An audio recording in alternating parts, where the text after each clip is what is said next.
Somewhere in the last few hours, without asking your permission, your brain quietly changed the way it handles the electricity flowing through it. Your muscles have loosened by degrees you didn't authorize. Your sense of the passing minutes has gone soft and unreliable. And if someone were watching you closely enough right now, they might notice that you are, in a very real sense, less present than you were earlier today, less alert, less able to react, less able to defend yourself if something went wrong. This is happening, or will happen tonight, and it happens to nearly every creature that has ever lived with a nervous system worth the name. Consider, for a moment, how strange this actually is. Picture a small bird on a branch at dusk, somewhere in a forest that has owls in it. Picture a fish, motionless in a coral reef at night, in waters that also contain other fish, who would very much like to eat it. Picture an elephant, an animal weighing several tons, lying down in the open grass of a savanna where lions still hunt.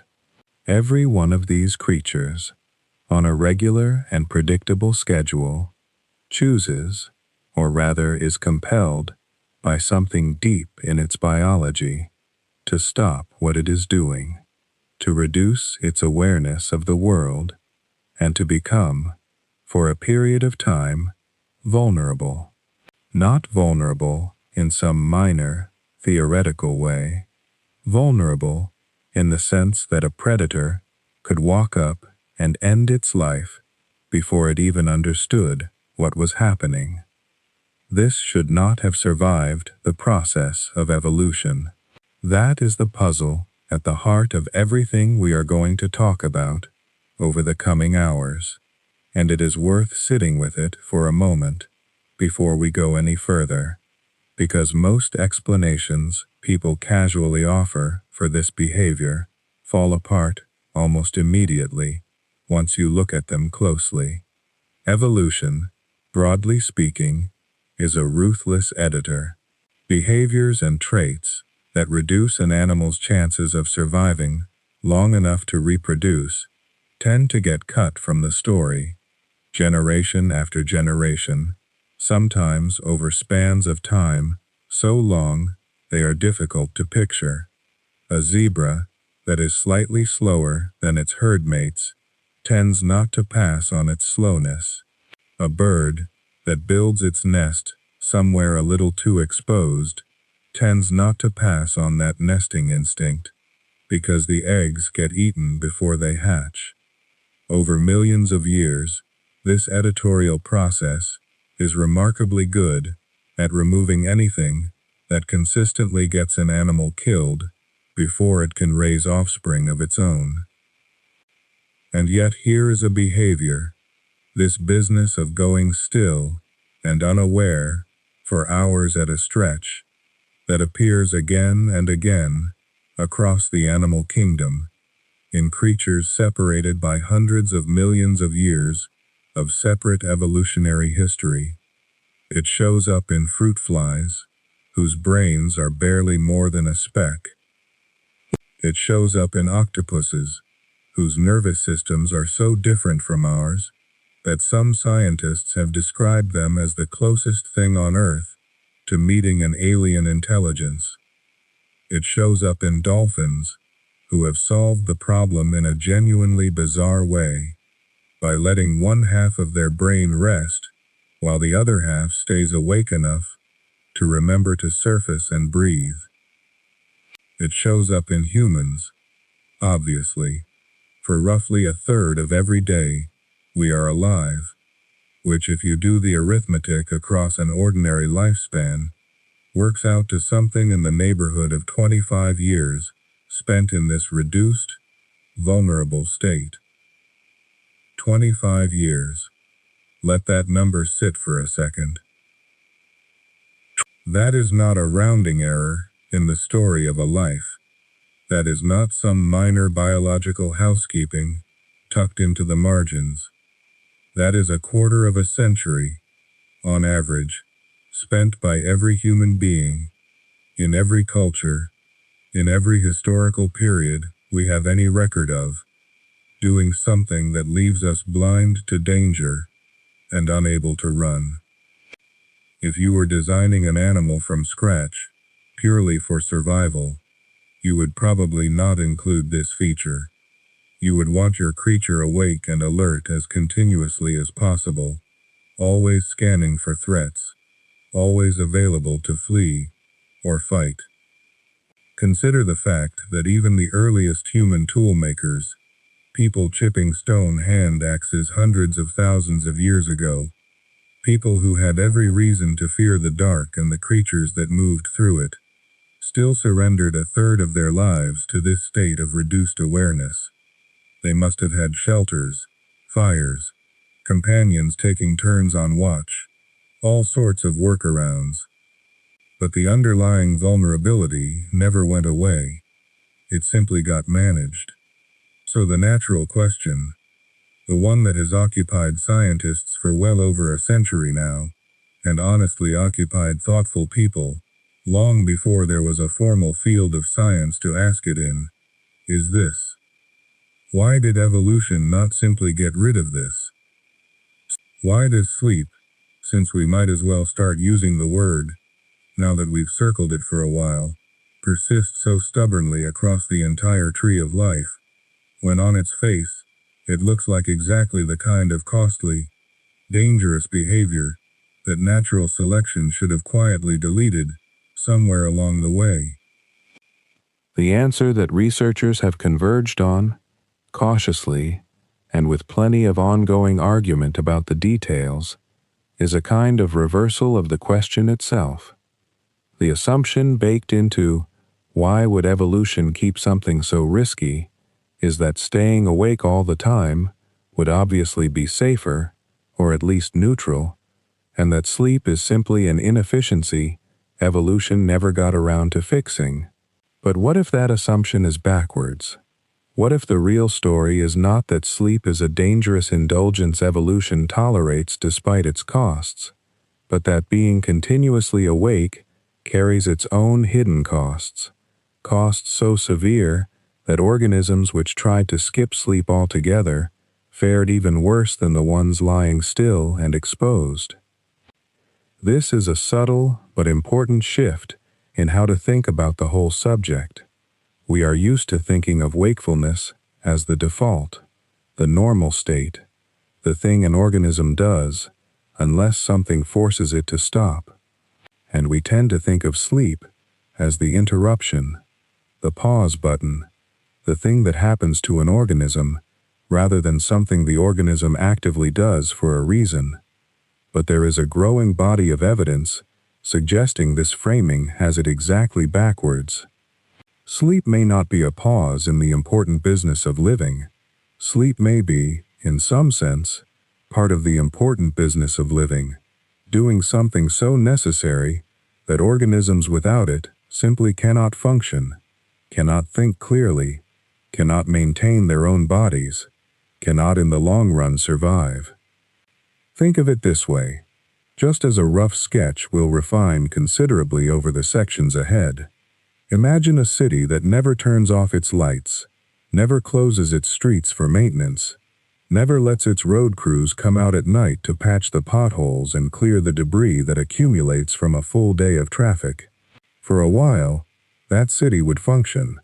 Cars would keep moving, people would keep working, but slowly, without the maintenance windows, without the pause in traffic that lets crews do their work safely, the roads would degrade.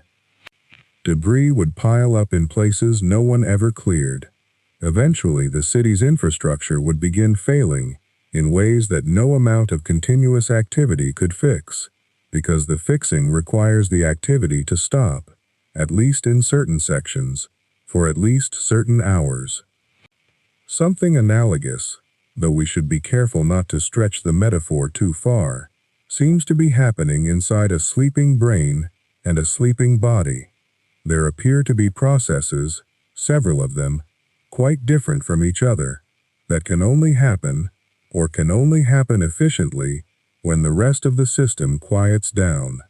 And the animal kingdom's stubborn insistence on setting aside time for these processes, despite the very real danger of doing so in a world full of teeth and claws, suggests that whatever is happening during sleep matters enough that the risk was, evolutionarily speaking, worth taking. This does not mean scientists have this fully figured out.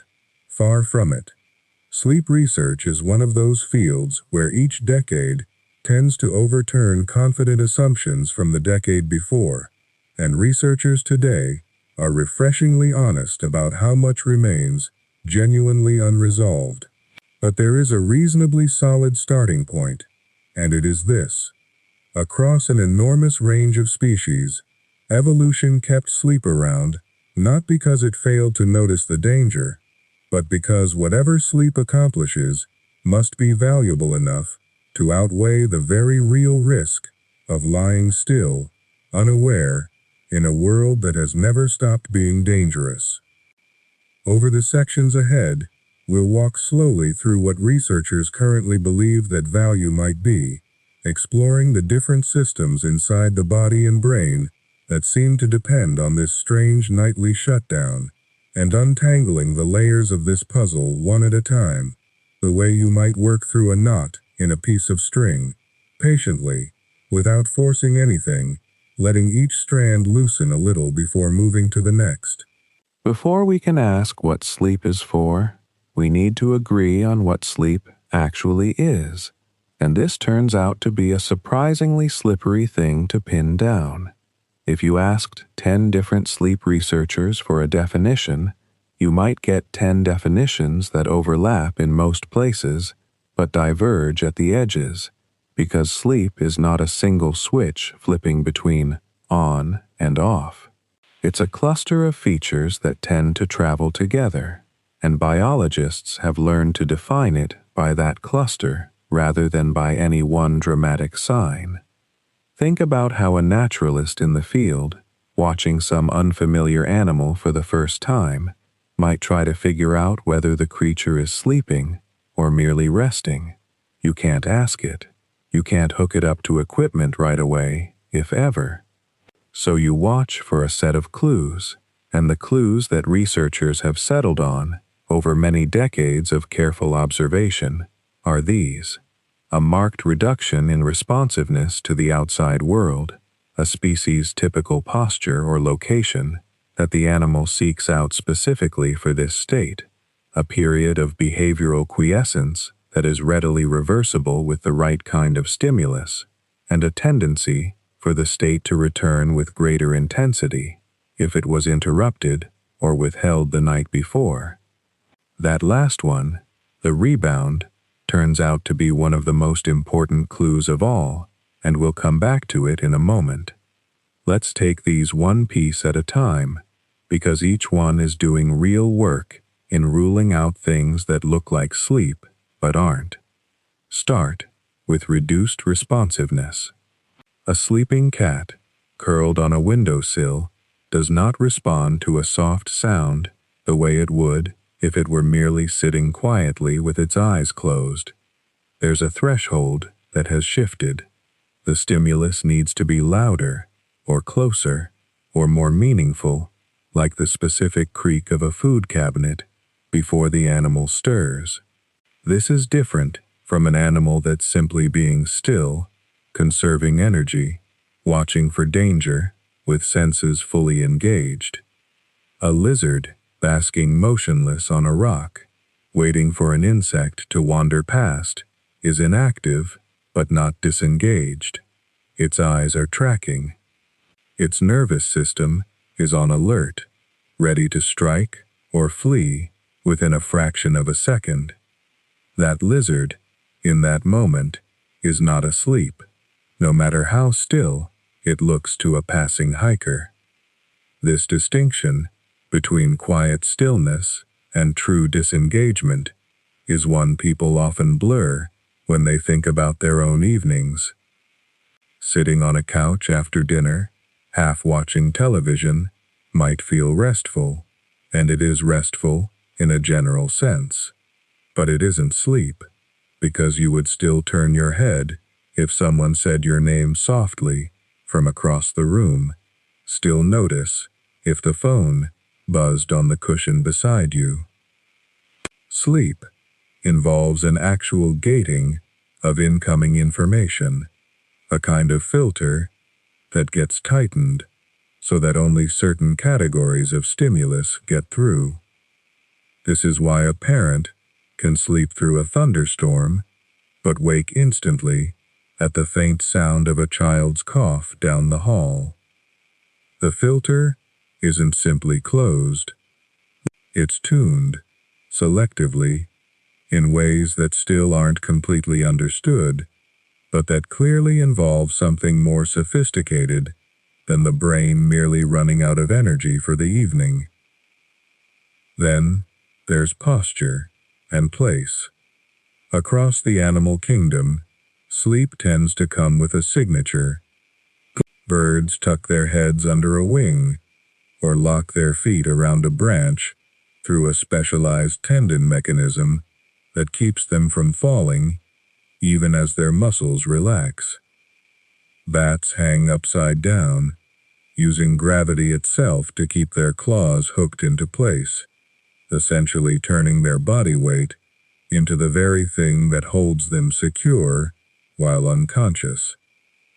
Many mammals seek out a den, a burrow, a particular corner of a particular room, and something in their behavior shifts as that spot is approached, a kind of settling, a change in gait, sometimes circling or scratching at bedding, that a person watching a dog before it lies down for the night will recognize immediately.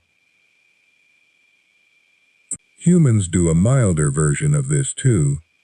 Most of us have a favored side of the bed, a preferred position, a specific arrangement of pillow and blanket that our body seems to negotiate for, almost automatically, without much conscious thought, once the evening reaches a certain point. None of this posture seeking, on its own, proves sleep is happening, but it's part of the pattern, one thread in the rope, and researchers use it alongside the other threads rather than relying on any single one. Timing matters too, though perhaps less obviously. Sleep in most species isn't scattered at random throughout the day. It clusters, often tied to the rotation of the Earth itself, to light and darkness, in patterns that have been shaped by millions of years of exposure to a planet that spins on a fairly reliable schedule. Even creatures that don't experience daylight in any conventional sense, like fish in the permanent dark of deep ocean trenches, still show something rhythmic in their rest patterns, suggesting that timing itself, some kind of internal clock, is bound up with sleep in ways that go beyond simply reacting to whether the sun happens to be up.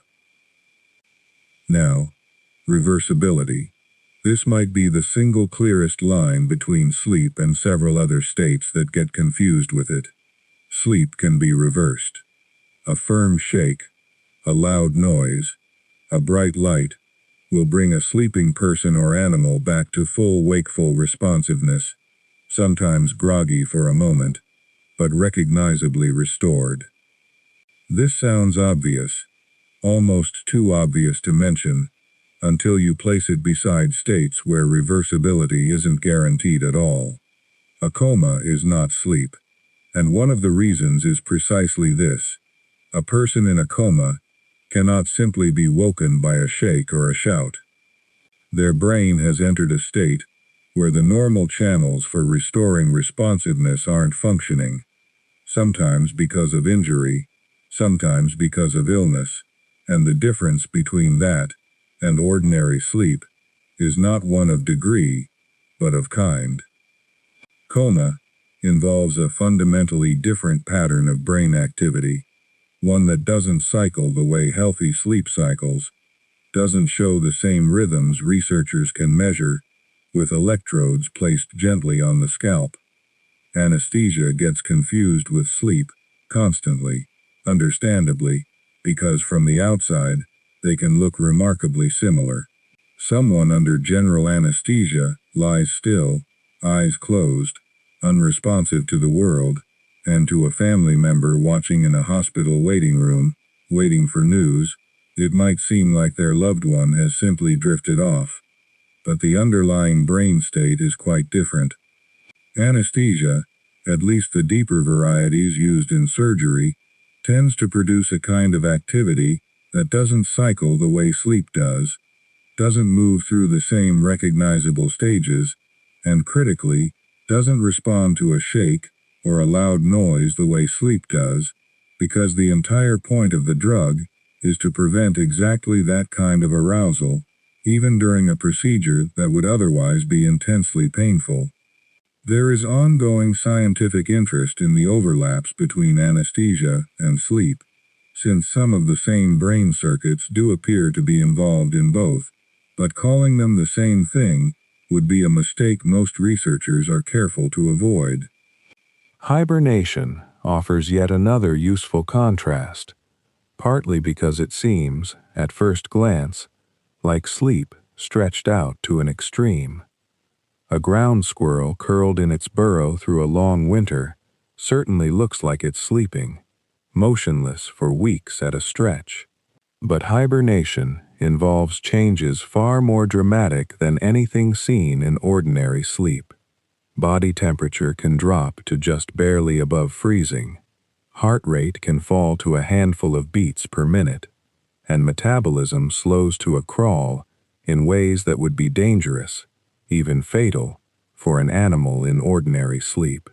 Curiously, and this is one of those details that tends to surprise people the first time they hear it, hibernating animals periodically warm themselves back up during their long winter dormancy, specifically in order to sleep, as though hibernation itself is not a substitute for sleep, but a different state entirely, that still owes the body an actual sleep debt, one that can only be repaid by returning briefly to a warmer, more sleep-compatible physiology, before sinking back down into torpor. That detail alone suggests sleep and hibernation are doing genuinely different jobs, however similar they might look from across a quiet burrow. All of this brings us back to that last clue mentioned earlier, the rebound effect, because it may be the most telling of all. If you keep a person awake longer than usual, their subsequent sleep tends to be deeper, more efficient, harder to interrupt, as though something is being repaid. Animals across a striking range of species show the same pattern when deprived of rest and then allowed to recover it. This debt and repayment quality doesn't show up with simple inactivity, and it doesn't show up, at least not in the same structured way, with idle resting or quiet wakefulness. It's a signature belonging to sleep specifically, and it hints, even before we look at what's happening inside the brain during those hours, that something is accumulating while we're awake, something that sleep is built to clear away. Let's go back then, further than any burrow or nest, further than fur or feathers, back past the point where anything resembling a brain existed at all, and ask a stranger question than, why do mammals sleep? Ask instead, how far down the tree of life does something like sleep actually reach? The answer, as best anyone can tell, is startlingly far down. Consider the jellyfish, an animal so simple it has no brain whatsoever, just a loose net of nerve cells spread through its body like a faint electrical rumor. Researchers studying a species called Cassiopeia, the upside-down jellyfish that rests bell first on shallow sea floors, noticed something odd a few years back. At night, these animals pulse less. Their rhythmic contractions, the motion they use to move water and food toward themselves, slow down measurably, and when researchers disturb them during these quiet stretches, delivering little pulses of water to interrupt their rest. The jellyfish showed something that looked remarkably like a rebound the following night, pulsing less than usual, as though catching up on something they'd been denied. A jellyfish without a brain, showing a debt and repayment pattern. It's a strange thing to sit with.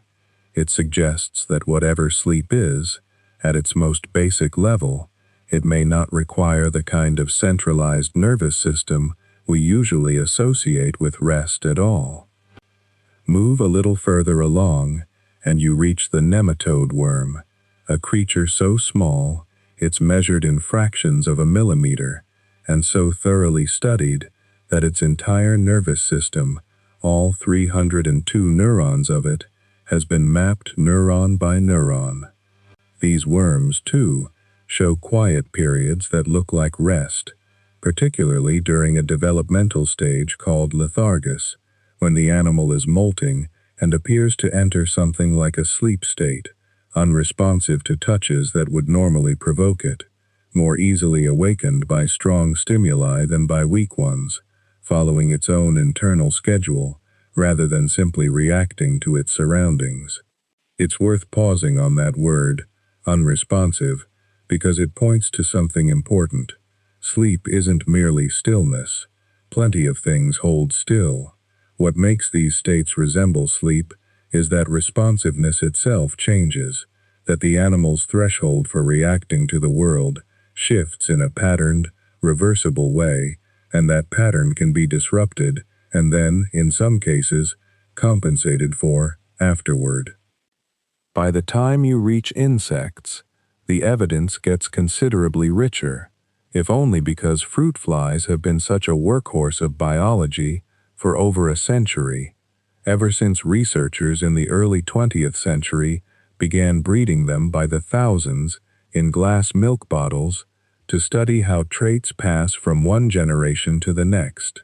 It turns out, fruit flies sleep, in a sense that satisfies nearly every criterion scientists use to define sleep behaviorally. They have periods of reduced movement, typically overnight, that last for extended stretches. Their threshold for waking rises during these periods, meaning it takes a stronger nudge to rouse them.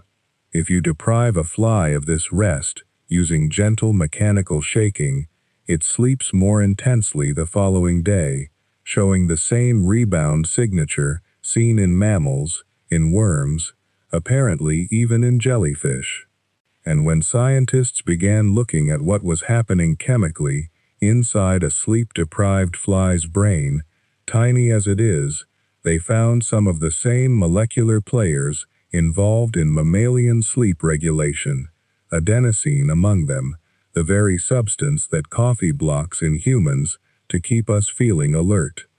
That a fly and a human might be leaning on some of the same basic chemistry to manage rest is one of those facts that tends to reorganize how a person thinks about sleep, moving it from something that feels deeply and uniquely human toward something closer to a fundamental biological process shared broadly, if not identically, across the animal kingdom. Fish complicate the picture in an interesting way, mostly because fish don't have eyelids, and many of them don't have a clearly defined moment of stillness the way a mammal does when it lies down. Yet studies of zebrafish, another laboratory favorite because of how quickly they breed and how transparent their larvae are under a microscope, have documented sleep-like states with reduced activity, raised arousal thresholds, and yes, rebound sleep after deprivation.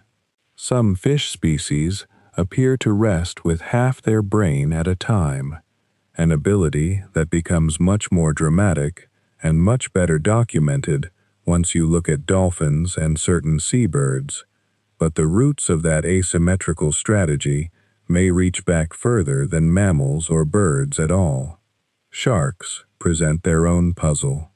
Certain species must keep swimming continuously to force water across their gills and breathe, which raises the obvious question of how, or whether, they sleep at all, and the honest answer is that researchers are still working that out, with some evidence suggesting periods of reduced brain activity even during continuous swimming, a possible hint that sleep and total bodily stillness were never as tightly bound together as they appear to be in a sleeping cat or a sleeping person. Birds offer some of the most elegant evidence in this entire evolutionary story, largely because of a discovery that reshaped how scientists think about what sleep is, even for certain seabirds, frigate birds among them, can remain airborne for weeks at a stretch during long ocean crossings, gliding on wind currents without landing. Researchers fitted these birds with small devices that could record brain activity during flight, an extraordinary technical feat in itself, and found that the birds were sleeping while flying, in short bursts, lasting only seconds at a time, often with just one half of the brain at once, the corresponding eye kept open and pointed, fittingly, in the direction the bird was flying. Total sleep during these flights amounted to a small fraction of what the same birds got while resting on land, and yet they managed to stay aloft, navigate, and survive for days on this fragmented, minimal rest.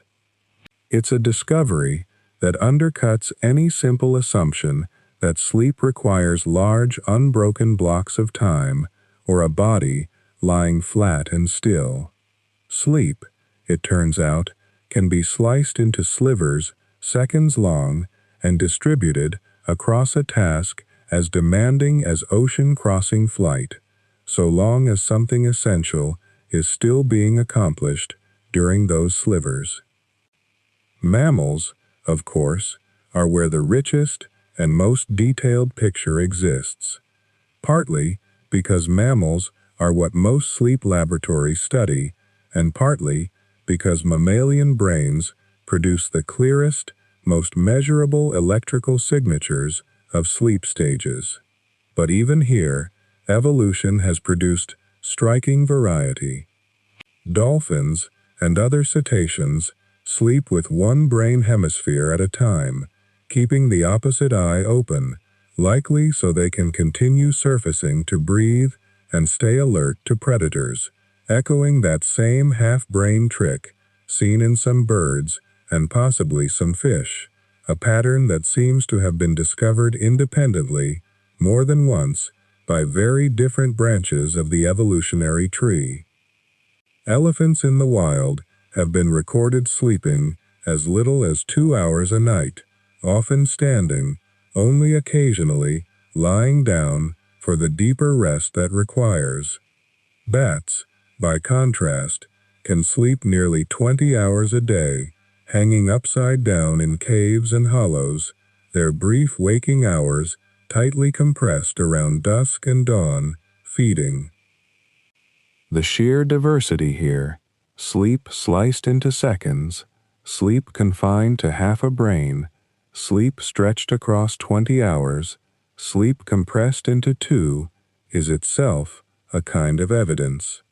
Whatever core function sleep serves seems to be flexible enough in its expression to adapt to a hovering seabird, a diving dolphin, a burrowing rodent, a slow-moving worm, and, if the jellyfish research holds up under further scrutiny, perhaps even a creature with no brain to speak of at all.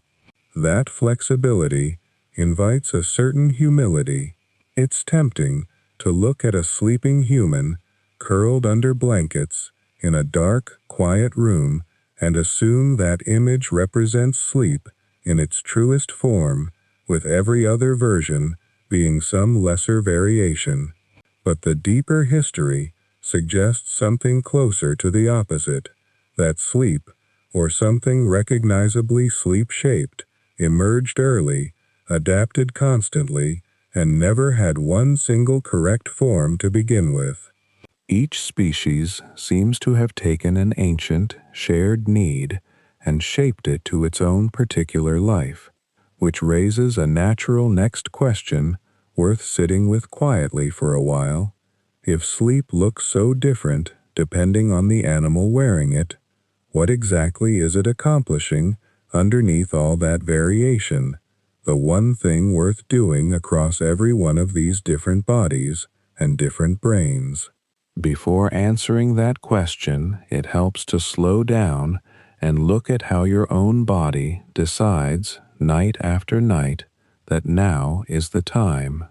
Because underneath the visible variety we just walked through, there's a quieter machinery running, one most people never think about, and it turns out there isn't just one system nudging you towards sleep. There are two working together, sometimes agreeing, sometimes tugging in slightly different directions, like two separate clocks in the same house that mostly, but not always, keep the same time.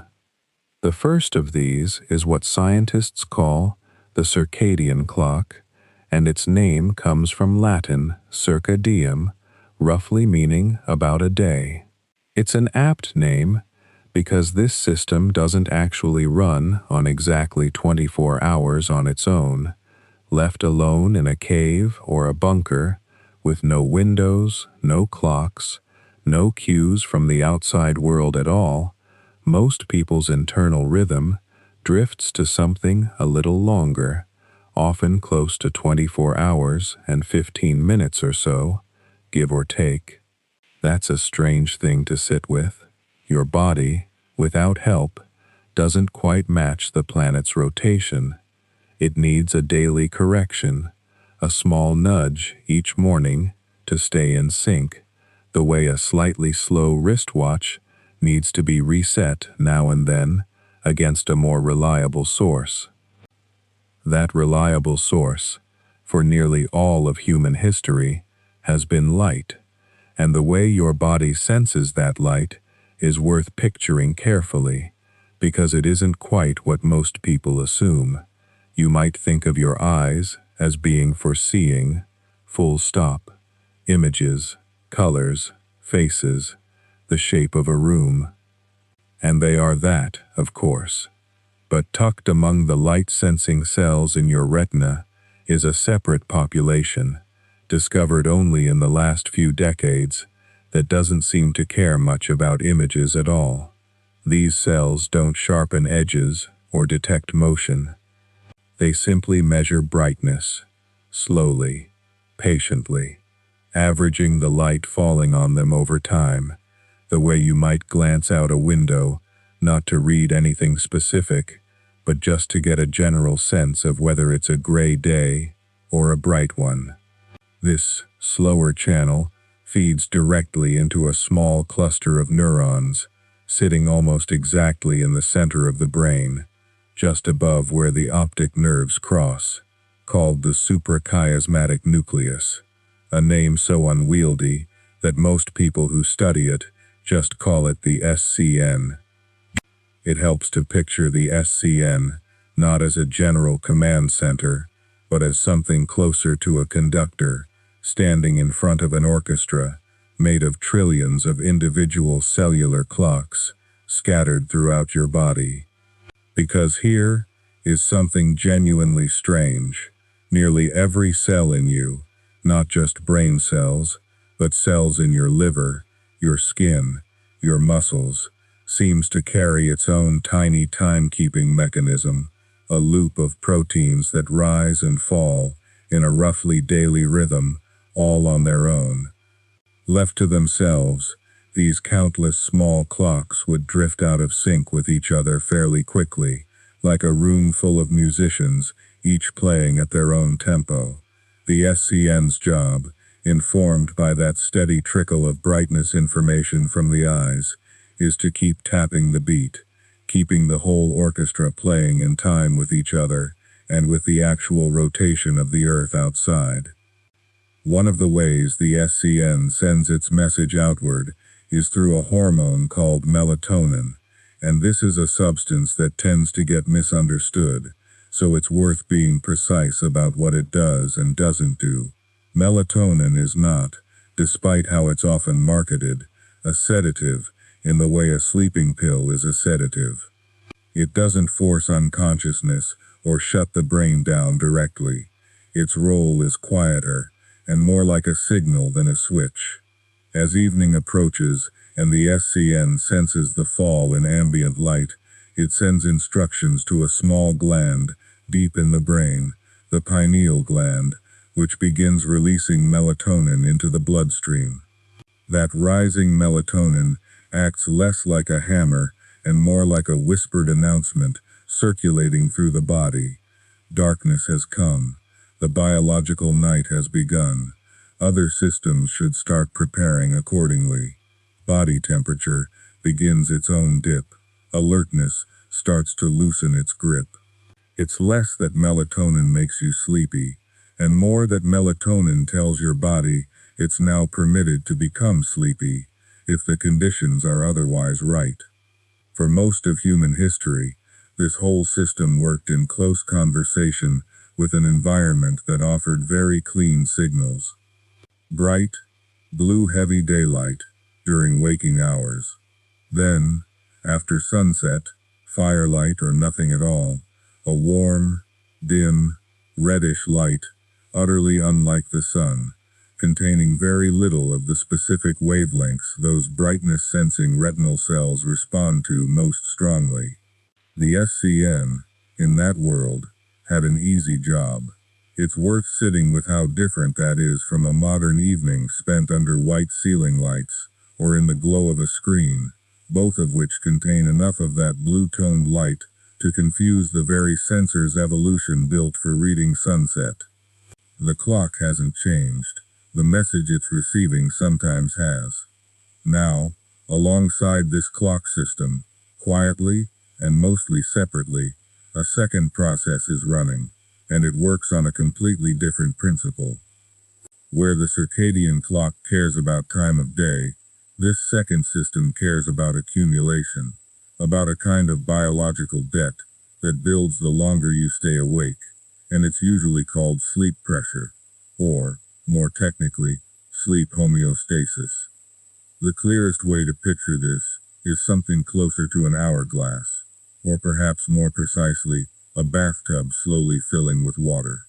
Every hour you spend awake, a molecule called adenosine gradually builds up in certain regions of the brain, released partly as a byproduct of the brain's own ongoing activity, its endless small transactions of energy use as neurons fire and communicate. The longer you're awake, the higher the level climbs, and the higher it climbs, the more that heavy, pulling, eyes wanting to close sensation grows. The specific feeling most people would call sleepiness in the most literal sense, distinct from simply being tired or bored.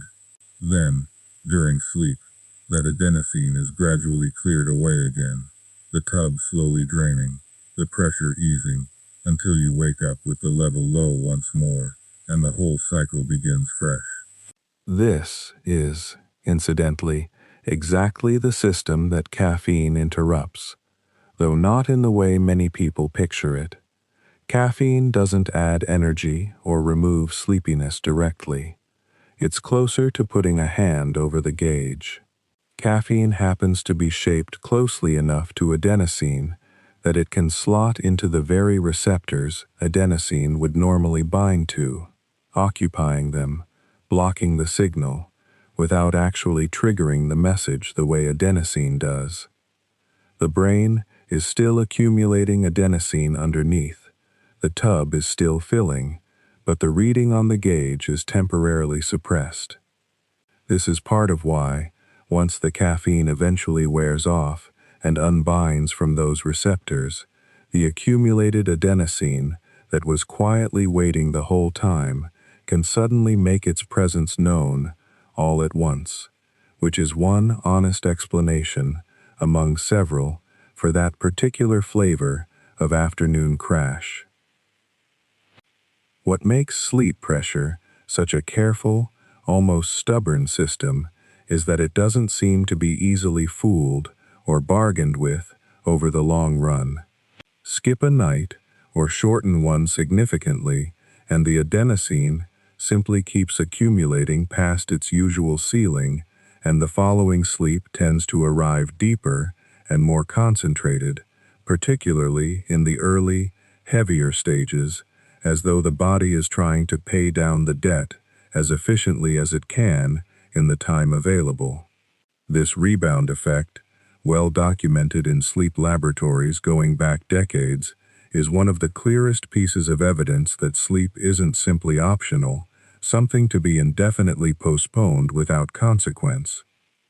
The system doesn't forget. It keeps a kind of ledger, and it insists eventually on balancing it. So there you have two systems, operating on entirely different logic, one keeping time against the turning of the earth and the rhythm of light, the other keeping a running tally of hours spent awake, quietly filling and draining like water finding its own level. Most nights, for most people, these two systems arrive at roughly the same conclusion around the same time, sleep pressure high, circadian clock signaling nighttime, and the result feels seamless, a single easy pull toward rest. But they don't always agree, and understanding what happens in the space between them, when the clock says one thing and the pressure says another, turns out to explain a great deal about why sleep sometimes comes easily and why, other times, it stubbornly refuses to. Once sleep actually arrives, once those two systems have finally agreed and the body has settled into it, something curious happens that most people never get to see, because by definition, you're not watching yourself sleep. The brain does not simply go quiet. It does not switch off the way a lamp does when you find the switch in the dark and click it down.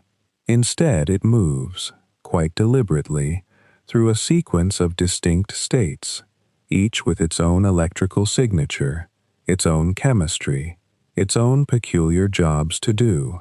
If you could attach electrodes to a sleeping head, and researchers have done exactly this since the 1950s, watching the pens trace their patterns onto scrolling paper through the night, you would see something closer to a symphony, changing movements, than a machine powering down. The night usually opens with what researchers call non-REM sleep, and within that broad category, there are further gradations, stages that used to be numbered 1 through 4 and are now, by more modern convention, folded into 3. The first stage is barely sleep at all, a thin, permeable threshold. Muscles loosen, breathing evens out, thoughts drift, and sometimes fragment into brief, illogical images that aren't quite dreams yet, just the mind losing its grip on linear sequence.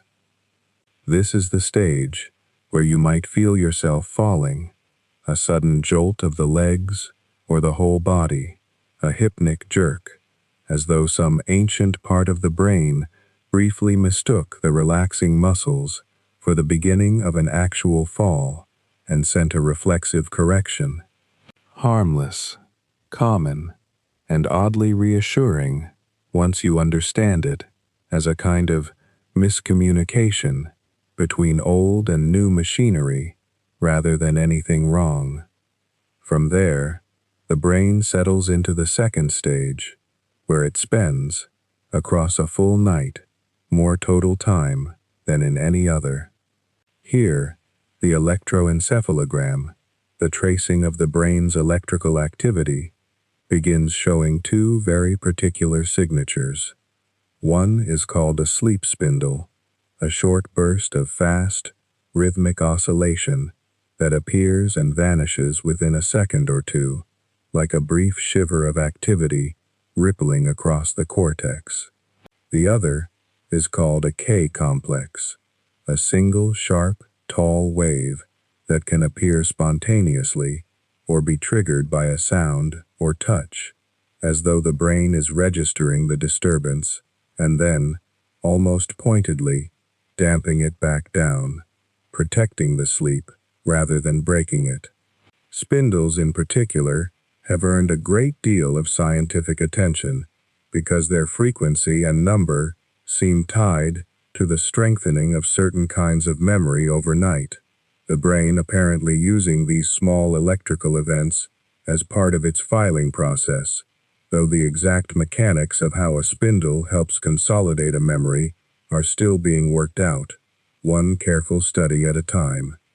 Then comes the deepest non-REM stage, sometimes called slow-wave sleep, and this is where the electrical activity changes character entirely. Instead of the faster, spindle-flecked patterns of stage 2, the brain begins producing large, slow, rolling waves, sometimes less than 1 cycle per second, each one reflecting huge populations of neurons, rising and falling together in near unison, like a stadium crowd doing the wave, thousands of individual movements synchronizing into a single visible pattern. This is the deepest, hardest to wake from sleep of the night. The stage most associated with that particular grogginess, if you're roused out of it too abruptly, the kind of disorientation where you might not immediately know what room you're in. It's also the stage most tightly linked to the sleep pressure discussed earlier, the stage that grows longer and more intense after a night of deprivation, as though this is where the heaviest portion of the biological debt gets repaid. During slow-wave sleep, the body's chemistry shifts too. Growth hormone is released in its largest pulses of the day. The brain's fluid-clearing systems become measurably more active, washing cerebrospinal fluid through the tissue in a way that some researchers believe helps clear metabolic waste that accumulates during waking hours, though how much this matters for human health specifically is still an active area of research rather than a settled conclusion. After a stretch of this deep, slow-wave sleep, usually somewhere between 60 and 90 minutes into the night, the brain does something that puzzled the scientists who first observed it. It shifts, fairly abruptly, into a completely different state, one that looks, on the electrical tracing, startlingly similar to being awake. Fast, low-amplitude, irregular waves return, resembling the alert pattern of a waking mind far more than the slow rolling of deep sleep. And yet the person is, if anything, harder to rouse than before. This is REM sleep, named for the rapid eye movements that accompany it, first properly documented in 1953 by Eugene Aserinsky and Nathaniel Kleitman at the University of Chicago, when Aserinsky noticed the darting eye motions on a sleeping child's electrooculogram and rather than dismissing it as equipment error, decided to look closer. REM sleep is where the most vivid, narratively complex dreams tend to occur, the kind with plot and dialogue and emotional weight, though dreaming itself, in a thinner and more fragmentary form, can happen in non-REM stages too, which is one of the reasons sleep scientists are cautious about treating REM and dreaming as perfectly synonymous. What makes REM especially strange and especially telling is what happens to the rest of the body while all this internal activity is unfolding. The muscles go slack, almost entirely paralyzed, a state called REM atonia, controlled by specific circuits in the brainstem that actively suppress motor neurons throughout the night's most cognitively vivid stage. This isn't the brain forgetting to move the body. It's the brain deliberately preventing the body from moving, a kind of built-in safety lock, so that whatever unfolds in the dream, running, falling, reaching for something, doesn't translate into the sleeper actually thrashing across the mattress. In the relatively rare condition where this locking mechanism fails, people can be observed physically acting out their dreams, which is itself one of the more striking pieces of evidence that dreams are not some vague hallucinatory fog, but events organized enough to produce coordinated, purposeful movement, if only the paralysis weren't there to stop it. Meanwhile, the eyes, exempted from this paralysis, dart back and forth beneath closed lids, and for years, researchers debated whether these movements corresponded to the dreamer looking at things within the dream itself, watching a scene unfold the way a person watches a tennis match. The evidence on this remains genuinely mixed, suggestive in places, inconclusive in others, and it's one of many small mysteries inside sleep that hasn't been fully closed. Heart rate and breathing, steady and slow during deep non-REM sleep, become irregular again in REM, sometimes quickening, sometimes catching, mirroring in a loose way the emotional texture of whatever the dreaming mind is generating. Across the night, non-REM and REM don't simply happen once each and then stop. They alternate, cycling roughly every 90 minutes, though that number varies somewhat from person to person, and shifts across the night itself.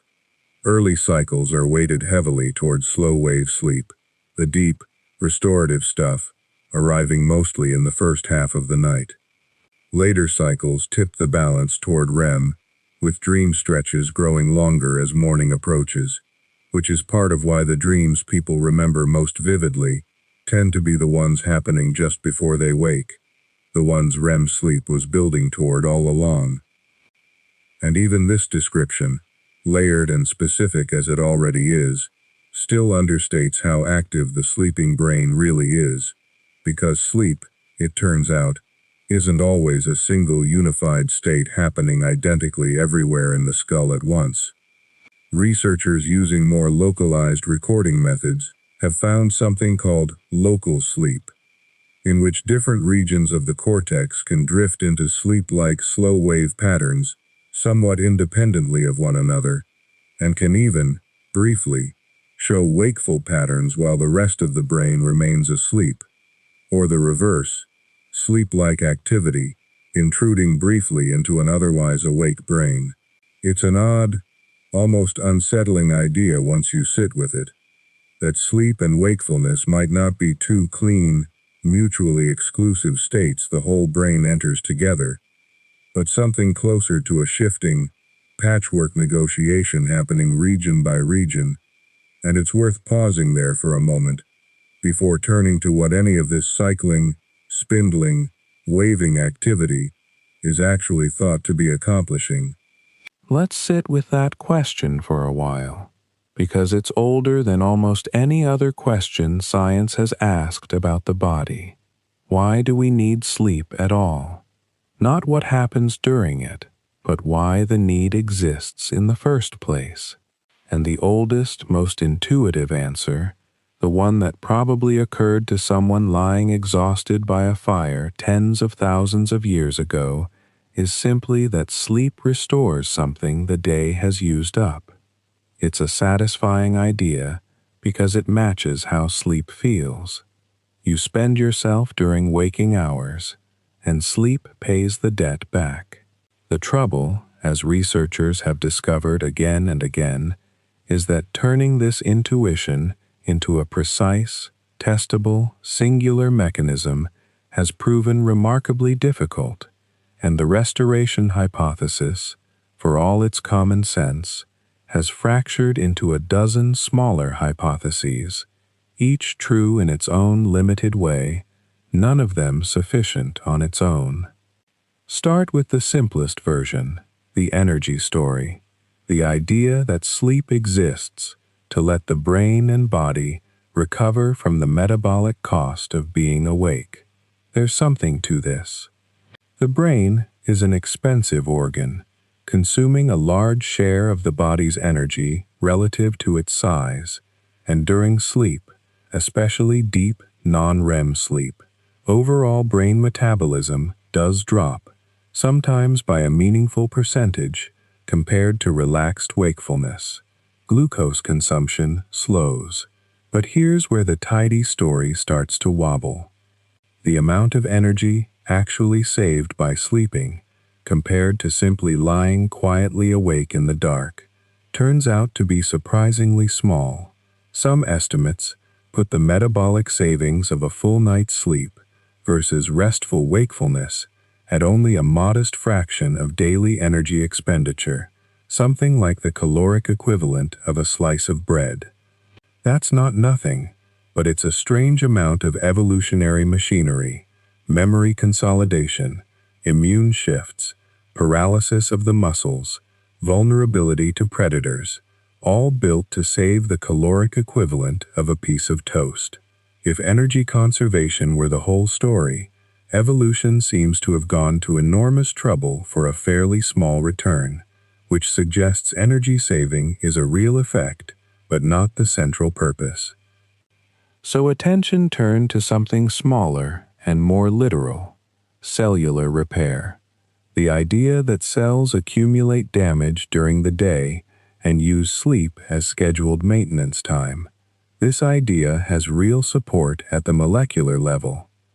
Studies in the mid-2000s and after found that certain genes associated with DNA repair and cellular stress responses show altered activity tied to sleep and wakefulness, and there is evidence that periods of extended wakefulness are associated with signs of cellular stress in some tissues, including markers that suggest the body is working harder to manage damaged proteins and oxidative byproducts. This connects to a related and closely studied idea: oxidative stress. Being awake, using energy, thinking, moving, generates metabolic byproducts called reactive oxygen species, molecules that, if left unchecked, can damage cell membranes and proteins the way rust slowly damages metal left out in the weather. Some researchers have proposed that one of sleep's jobs is to give the body a window to clear these byproducts, and there is evidence, particularly in fruit flies and rodents, that oxidative stress markers rise with extended wakefulness and fall during recovery sleep. It's a compelling thread.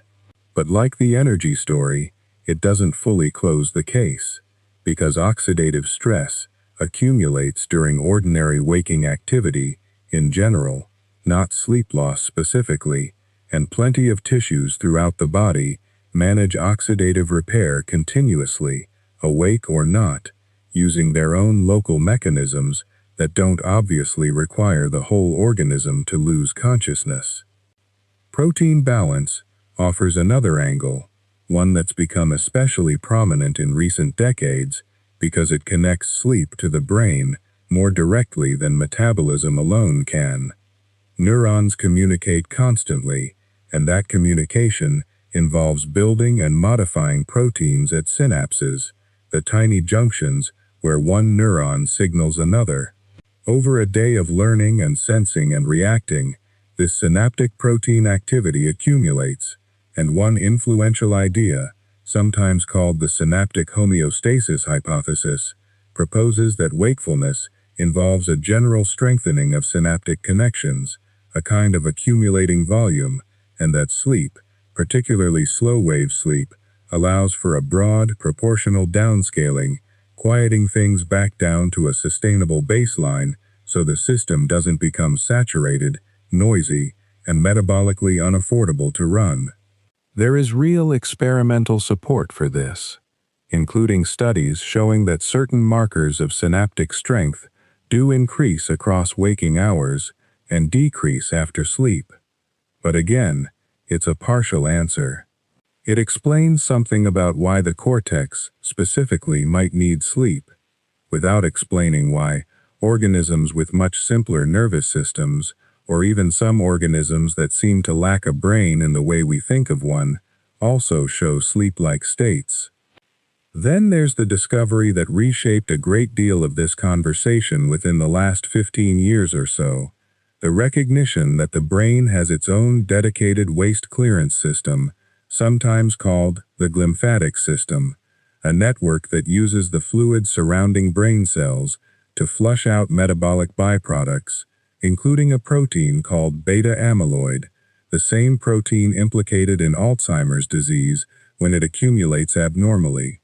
Research using rodents found that this clearance process appears markedly more active during sleep than during wakefulness, with the space between brain cells expanding somewhat during sleep, allowing fluid to move through more efficiently, almost like tides that only fully clear a beach at low water. It's a genuinely exciting finding, and it fits the restoration hypothesis beautifully. Sleep as literal housekeeping, flushing the brain's own metabolic debris. But even here, caution matters. Most of the clearest evidence for enhanced glymphatic flow comes from animal studies. Human evidence is accumulating but is less complete, and clearance isn't unique to sleep in an absolute sense. It happens during wakefulness too, just apparently less efficiently. It's a real piece of the puzzle. It is not, on its own, the whole explanation. Immune regulation adds yet another layer, and this one most people have felt directly, even if they never thought about it in scientific terms. Anyone who has come down with an infection knows the pull toward sleep intensifies noticeably when the body is fighting something off. This isn't imagination. Certain immune signaling molecules, cytokines, rise during infection and appear to promote sleep, and sleep, in turn, appears to support immune function, including how well the body responds to vaccination in some studies, and how effectively certain infection-fighting processes proceed. Chronic sleep restriction has been linked, in multiple studies, to measurable changes in immune markers and increased vulnerability to common illness. This is one of the more robust threads in the whole restoration story, consistent across species and study types. And yet, sleep is not simply immune maintenance either, because animals without infections still sleep every single day of their lives. Immune system quietly humming along in the background either way. Temperature regulation offers still another partial thread. Core body temperature naturally dips at night as part of the circadian rhythm, and this dip appears intertwined with the onset and structure of sleep, particularly the deep, slow wave stages early in the night. Some researchers have proposed that sleep and this temperature drop are functionally linked, that lowering the body's thermostat may itself support some of sleep's other restorative work, or at least accompany it in a way that isn't coincidental. And hormones weave through nearly all of this. Growth hormone, for instance, is released in a distinct pulse tied closely to the onset of deep, slow-wave sleep, which is part of why children, who need more of it for physical growth, spend so much more of their night in that deep stage compared to adults. This single, fairly clean finding, growth hormone and slow-wave sleep moving together with real consistency, is often cited as some of the strongest direct evidence that something genuinely restorative and developmentally important happens during deep sleep specifically, not sleep in general. So where does that leave the restoration hypothesis? Not disproven, certainly. Pieces of it are among the best supported findings in the entire field, but not sufficient either, not on its own, because each piece, energy conservation, cellular repair, oxidative stress clearance, synaptic downscaling, glymphatic flushing, immune support, thermoregulation, hormonal release, explains a slice of sleep's behavior without accounting for the whole, and several of these processes could plausibly happen, at least partially, during quiet, restful wakefulness, if the body simply chose to allow it, which raises an uncomfortable question researchers have had to sit with directly. If sleep were only about restoration, why does it require the near-total shutdown of behavior? the vulnerability, the loss of awareness, rather than some lighter, less risky form of rest that still leaves an animal able to notice a predator approaching. That gap between what restoration alone can explain and what sleep actually costs an organism to perform is part of what pushed researchers toward another family of explanations entirely, ones concerned less with fixing the body and more with what the sleeping brain might be doing with information itself. Let's follow that thread into the sleeping brain and what it does with the day's experience, because this is where sleep starts to look less like maintenance and more like editing. Picture a violinist who spent an afternoon working through a difficult passage, the same 8 bars, over and over, fingers finding the shape of it a little more each time, but never quite cleanly. That night, asleep, something happens that the practice session alone didn't produce. In the morning, without touching the instrument again, the passage is smoother.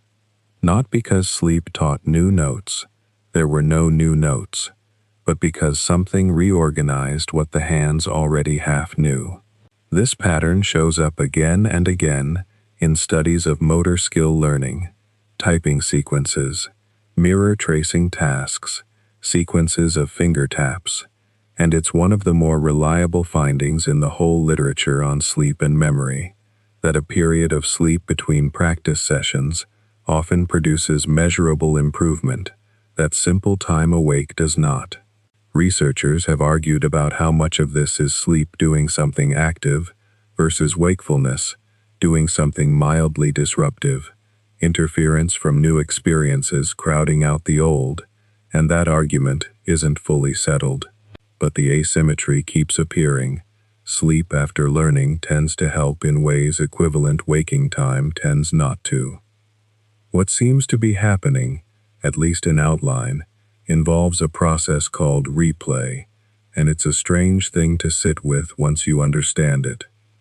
In the hippocampus, a seahorse-shaped structure tucked deep in the brain that plays a central role in forming new memories, researchers have recorded the electrical activity of individual neurons in animals while they run a maze, and certain neurons, sometimes called place cells, fire in a specific sequence that corresponds to the animal's path through space.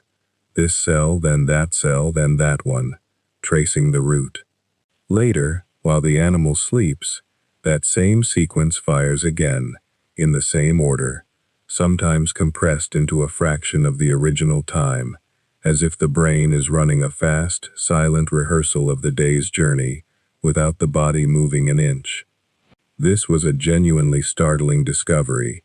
When it first came out in the 1990s, the idea that a sleeping brain might be replaying yesterday's experience in miniature, and it gave researchers something they had wanted for a long time, a physical, recordable signature of memory processing actually happening during sleep, not just a psychological effect. It's worth sitting with the strangeness of that for a moment. Somewhere in the quiet architecture of the hippocampus, footsteps that happened hours ago, in daylight, are being retraced in the dark, faster than they were first taken. But replay by itself is only part of the picture, and it's worth being careful here, because it's tempting to describe sleep as simply copying memories from one storage location to another, like backing up a hard drive overnight, moving files from short-term folders to long-term ones. That metaphor is common, it's intuitive, and it's also misleading in important ways. What seems to actually happen is less like copying and more like editing, or perhaps more like the way a sculptor works, not adding new material, but removing what doesn't belong and reinforcing what does, gradually revealing a shape that was only roughly there before. This connects back to something mentioned earlier, the idea of synaptic downscaling, the possibility that sleep weakens connections between neurons broadly, but layered on top of that general weakening seems to be something more selective, a strengthening of particular connections tied to memories the brain, for reasons not always obvious to the person having them, treats as worth keeping. This selective strengthening is where the science gets genuinely interesting and genuinely difficult to make definitive. Studies using brief sounds paired with specific memories during waking learning and then quietly replayed during sleep, a technique researchers call targeted memory reactivation, have shown that cueing a particular memory this way during sleep can improve recall of that specific memory the next day, more than memories that weren't cued.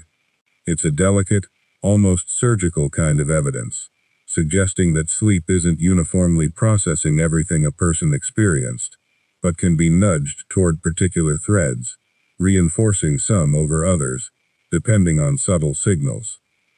Which raises an obvious question. What decides, on an ordinary night without any experimenter playing sounds through headphones, which memories get this treatment and which don't? The honest answer is that nobody fully knows, but there are clues. Emotional intensity seems to matter. Novelty seems to matter.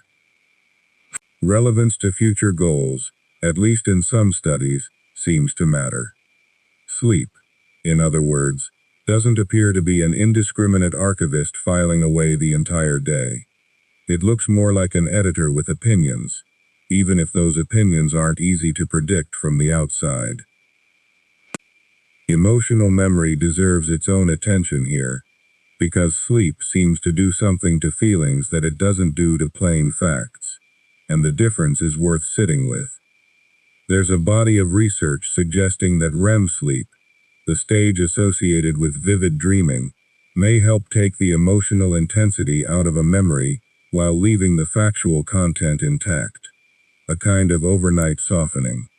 The idea, sometimes called sleep to forget and sleep to remember, proposes that a person can wake up still remembering exactly what happened during a difficult day, the argument, the loss, the frightening moment, while the raw emotional charge attached to it has been quietly turned down, like a photograph that keeps its full detail, while the colors fade slightly toward something more muted.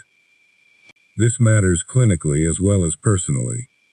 Some researchers studying post-traumatic stress have looked closely at disrupted REM sleep. As a possible reason, traumatic memories, for some people, never get that overnight softening, staying as vivid and as charged months or years later as they were on the first night. This remains an active area of research, not a closed case, but it offers one more reason to think of sleep's relationship with memory as something more layered than simple storage, something closer to emotional processing, performed in the dark, without the person's awareness or consent, on material the waking mind handed over during the day, without knowing what would be done with it. Forgetting, strange as it sounds, appears to be part of this same system, rather than a failure of it. It's tempting to think of forgetting purely as loss, as memories fading, or leaking away, through some flaw in the brain's storage. But some researchers now argue that active forgetting, the deliberate weakening or pruning of certain neural connections during sleep, might be just as important as remembering, maybe even a precondition for it. A brain that kept every sensory detail of every day at full strength would very quickly become unworkable, cluttered past the point of usefulness, unable to find the important thread in the noise. Sleep, on this view, isn't only building memories up, it's also clearing space, quietly discarding what doesn't need to last, so that what remains stands out more clearly. This is part of why the file transfer metaphor falls short. A file transfer preserves everything intact. What sleep seems to do is closer to what a good editor does with a long manuscript, cutting some passages entirely, tightening others, letting the shape of the whole thing emerge more clearly, by removing what was never essential. And then there's creativity, which is where sleep's handling of memory turns from tidy to genuinely surprising. There's a long tradition, going back at least to accounts of the chemist Auguste Kekulé, who claimed the ring structure of the benzene molecule came to him in a dream of a snake biting its own tail, of people reporting that sleep, and especially dreaming, seemed to hand them a solution, or a connection, their waking mind hadn't managed to find. Whether that particular story is exactly true in its details is debated by historians, but the broader pattern it points to has held up reasonably well under more careful, modern testing. Experiments giving people problems to solve, then measuring whether a period of sleep, compared to an equal period of wakefulness, improves the odds of noticing a hidden rule or an unexpected connection, have found that sleep does seem to offer some advantage, not for every kind of problem, but often enough to be more than a folk belief dressed up in old anecdotes. One possible explanation involves that same replay process, but running somewhat looser during sleep than it does during focused waking thought, activating memories in combinations that wouldn't ordinarily be considered side by side, in effect trying out associations a careful, rule-bound waking mind would dismiss too quickly to notice. Which brings the discussion naturally toward dreaming itself, because so much of what's been described here, replay, emotional processing, loose, unexpected connections, seems to converge on the very experience most people associate with sleep in the first place, without always understanding why it happens at all. Let's set the memory question aside for a while and turn to something more physical, more literally spatial. Because underneath all this talk of replay and editing and loose associations, the brain is still a piece of living tissue, and living tissue makes waste.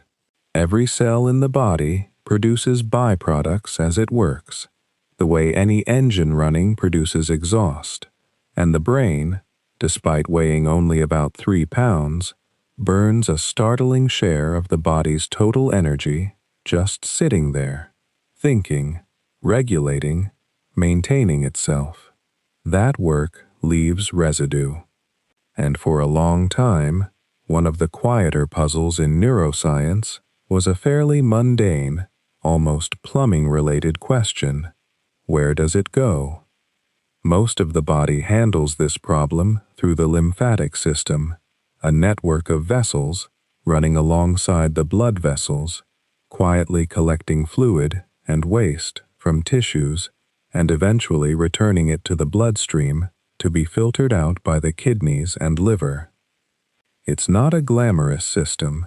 Nobody writes poems about lymph, but it's essential, and its absence in a particular place for a long time was genuinely strange, because the brain, it turns out, has no conventional lymphatic vessels running through its tissue at all. For much of the 20th century, this seemed to leave a gap in the story of how the brain cleans itself, a gap that textbooks sometimes glossed over rather than resolved. The brain does, however, have something else, something it's had all along, which is a bath of clear fluid surrounding it, called cerebrospinal fluid.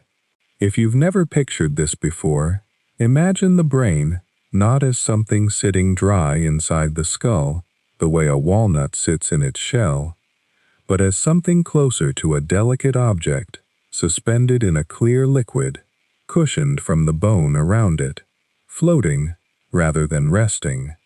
Cerebrospinal fluid is produced continuously, in small structures deep inside the brain, and it circulates through spaces around and within the brain and spinal cord, providing physical cushioning and, it now appears, a good deal more than that.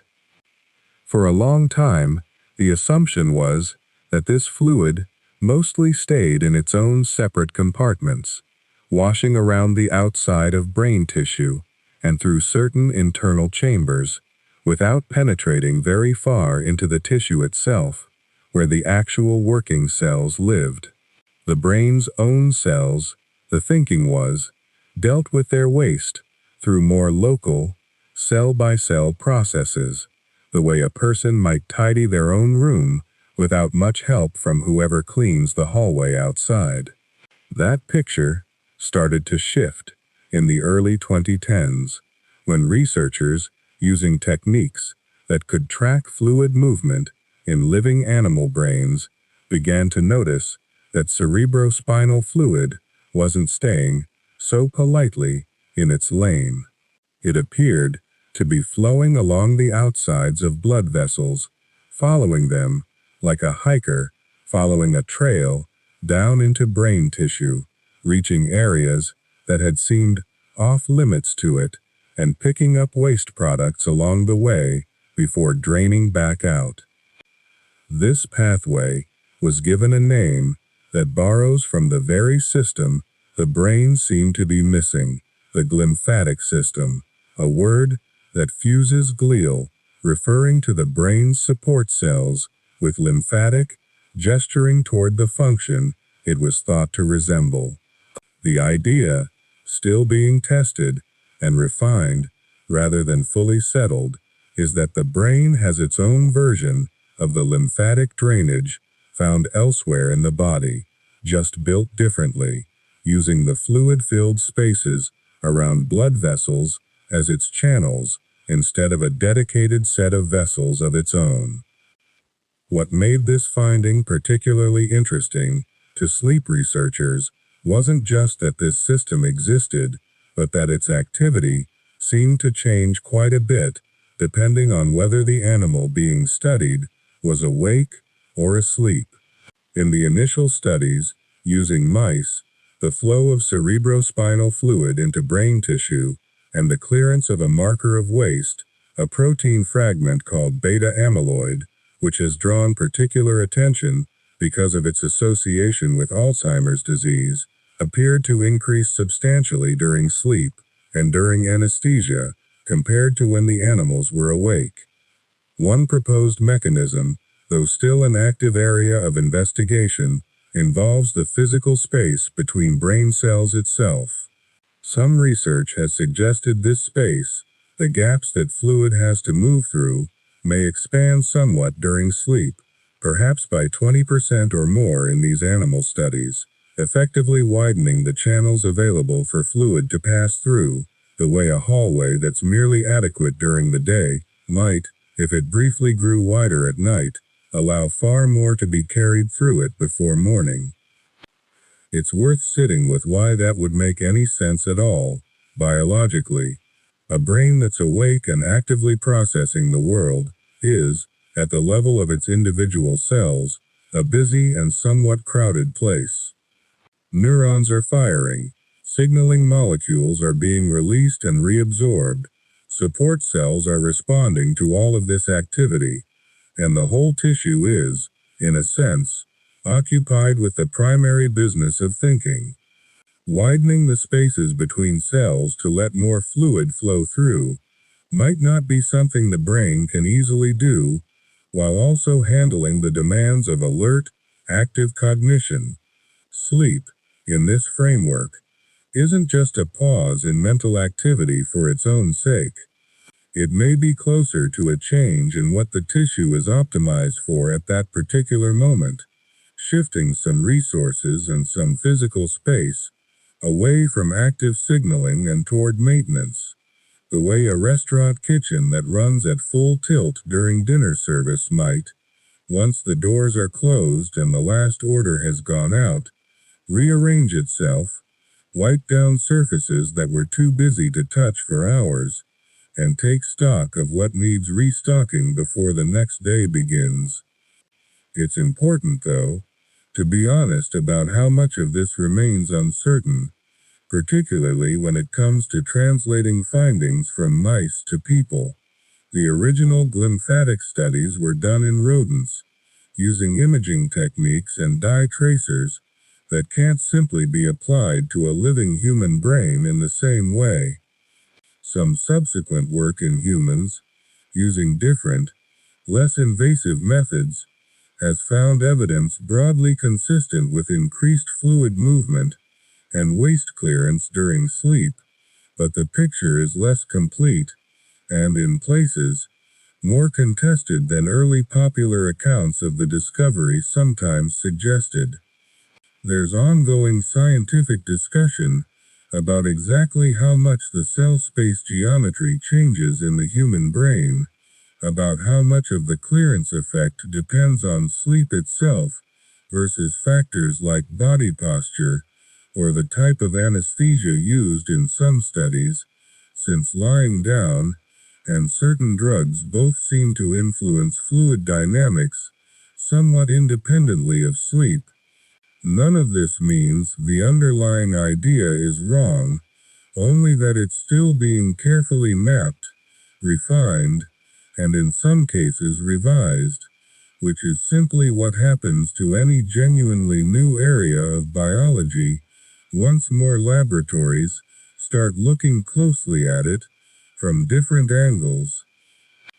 What does seem to be holding up across this uncertainty is the more general and more modest claim that a sleeping brain is not simply an idle one, and that whatever is happening physically in the fluid and the tissue during sleep looks meaningfully different from what happens during wakefulness. Waste that accumulates during a day of activity, including that beta amyloid protein fragment, whose slow buildup over years is one of the more studied features of Alzheimer's disease, appears in various studies to accumulate more and clear less efficiently when sleep is restricted or disrupted. This has understandably drawn a great deal of research attention and a certain amount of public interest, though it's worth being cautious about drawing too straight a line from any single night's poor sleep to any particular long-term outcome, since the studies establishing these associations are still working out how strong, how consistent, and how causal the relationship really is. Still, even with all those appropriate caveats in place, there's something quietly satisfying about the shape of this particular piece of the puzzle, because it offers a very literal, very physical answer to a question that might otherwise stay abstract. Why would a brain need to power down its usual business periodically? Perhaps, in part, because doing so opens a different kind of space, a widened channel, a moment when the fluid that bathes the brain can move more freely through it, carrying away what the day left behind. And that physical picture of a quieter, more spacious brain sets up a rather different question worth turning to next, about what happens, not to the waste sleep clears away, but to the body's own sense of time, and how it knows, without being told, when night has actually arrived. Let's sit with a question that sounds almost too simple to be worth asking, and yet turns out to be surprisingly hard to answer cleanly. Why does sleep have to involve losing touch with the world at all? Why couldn't a brain do its cleaning, its filing, its quiet chemical housekeeping, while still keeping half an eye on the room? Evolution is not shy about running two processes at once when it needs to. Your heart beats and your lungs fill without asking for your attention. Why not sleep the same way, tucked into the background, invisible, while you go on noticing footsteps and reading and carrying a conversation? The honest answer, as best anyone can piece together, is that awareness itself seems to be expensive in a very particular way, and that the kind of expense it demands may simply be incompatible with the kind of work sleep is trying to do. Think for a moment about what it actually takes for you to notice something, not to have information land on your retina or your eardrum, which happens constantly whether you're paying attention or not, but to notice it, to have it register as a thing worth registering. That process draws on a huge, distributed effort across the brain. Signals from the eyes have to be compared against expectations built from a lifetime of past experience. Sounds have to be checked against a running model of what usually happens next. Your brain is, essentially, always making predictions about what the next moment will bring, and attention is in large part the mechanism by which it decides which incoming signals deserve to update those predictions and which can be safely ignored as more of the same. A rustle in the grass that matches 100,000 previous unremarkable rustles gets filtered out before it ever reaches anything you'd call conscious thought. A rustle that doesn't match, one with an odd rhythm or an unfamiliar pitch, gets escalated, flagged, brought forward. That filtering, that constant sorting of signal from noise, is not a small side task running quietly in a corner. It is a major, ongoing commitment of neural resources, humming through vast networks that stay primed and ready throughout your waking hours. And here is where the trouble starts. If a brain wanted to do that filtering work and its offline maintenance work at the same time, both tasks want a great deal of the same underlying machinery. Picture, for a moment, an old telephone switchboard, the kind with rows of operators plugging and unplugging cables by hand to connect one call to another. During the day, that switchboard is busy handling live traffic, constantly rerouting connections as new calls come in, dropping ones that finish, adjusting for whichever conversations matter most right now. If you wanted to also rewire the switchboard itself during the day, replace a worn cable, reorganize which lines connect to which, you'd either have to do it very carefully around the live traffic, which is slow and risky, or you'd have to take some lines offline temporarily, which means some calls simply don't go through while the rewiring happens. There's no version of deep maintenance on a live system that doesn't cost you something in responsiveness. The brain seems to face a comparable tension, though of course the comparison is a loose one, and the underlying biology is far stranger and more elegant than any switchboard. Still, the shape of the problem holds. Synaptic connections that are being weakened, pruned, or renormalized, the kind of overnight downscaling some researchers believe helps keep the brain's signal-to-noise ratio manageable, are, while that work is happening, not in their usual stable configuration. A connection mid-adjustment is not necessarily a connection you want carrying urgent sensory information reliably. There's also the simple matter of neural noise, which is a phrase worth sitting with for a moment because it sounds abstract, but describes something quite physical. Neurons are electrochemical devices, and like any electrochemical device, they don't fire with perfect, silent precision. There's a background hum of small, semi-random fluctuations in their activity, the kind of low-level static you'd expect from billions of cells all doing chemistry at once. During wakefulness, the brain's various filtering and prediction systems are constantly working to suppress that noise, to make sure a random flicker doesn't get mistaken for a meaningful signal. But suppressing noise takes active effort, and it's a form of effort that seems to accumulate a kind of fatigue of its own, quite apart from physical tiredness. Some researchers have proposed that part of what sleep does is let that suppression machinery rest, Let the noise be noise for a while, without demanding constant vigilance to keep it in check, and that this rest is part of what makes learning and memory work reliably the next day. If that's even roughly right, it would mean the very act of staying alert, hour after hour, wears down something that needs a genuinely different state to recover in, not just a quieter version of the same state. Then there's the matter of what a full sensory reset seems to require.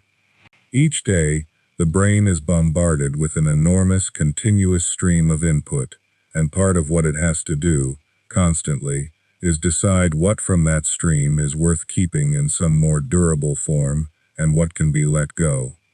That sorting job, the kind of triage between the memorable and the forgettable, appears to benefit from a state where new incoming information has been dialed down. It's a bit like trying to organize the photographs from a long trip while someone keeps handing you fresh photographs to look at.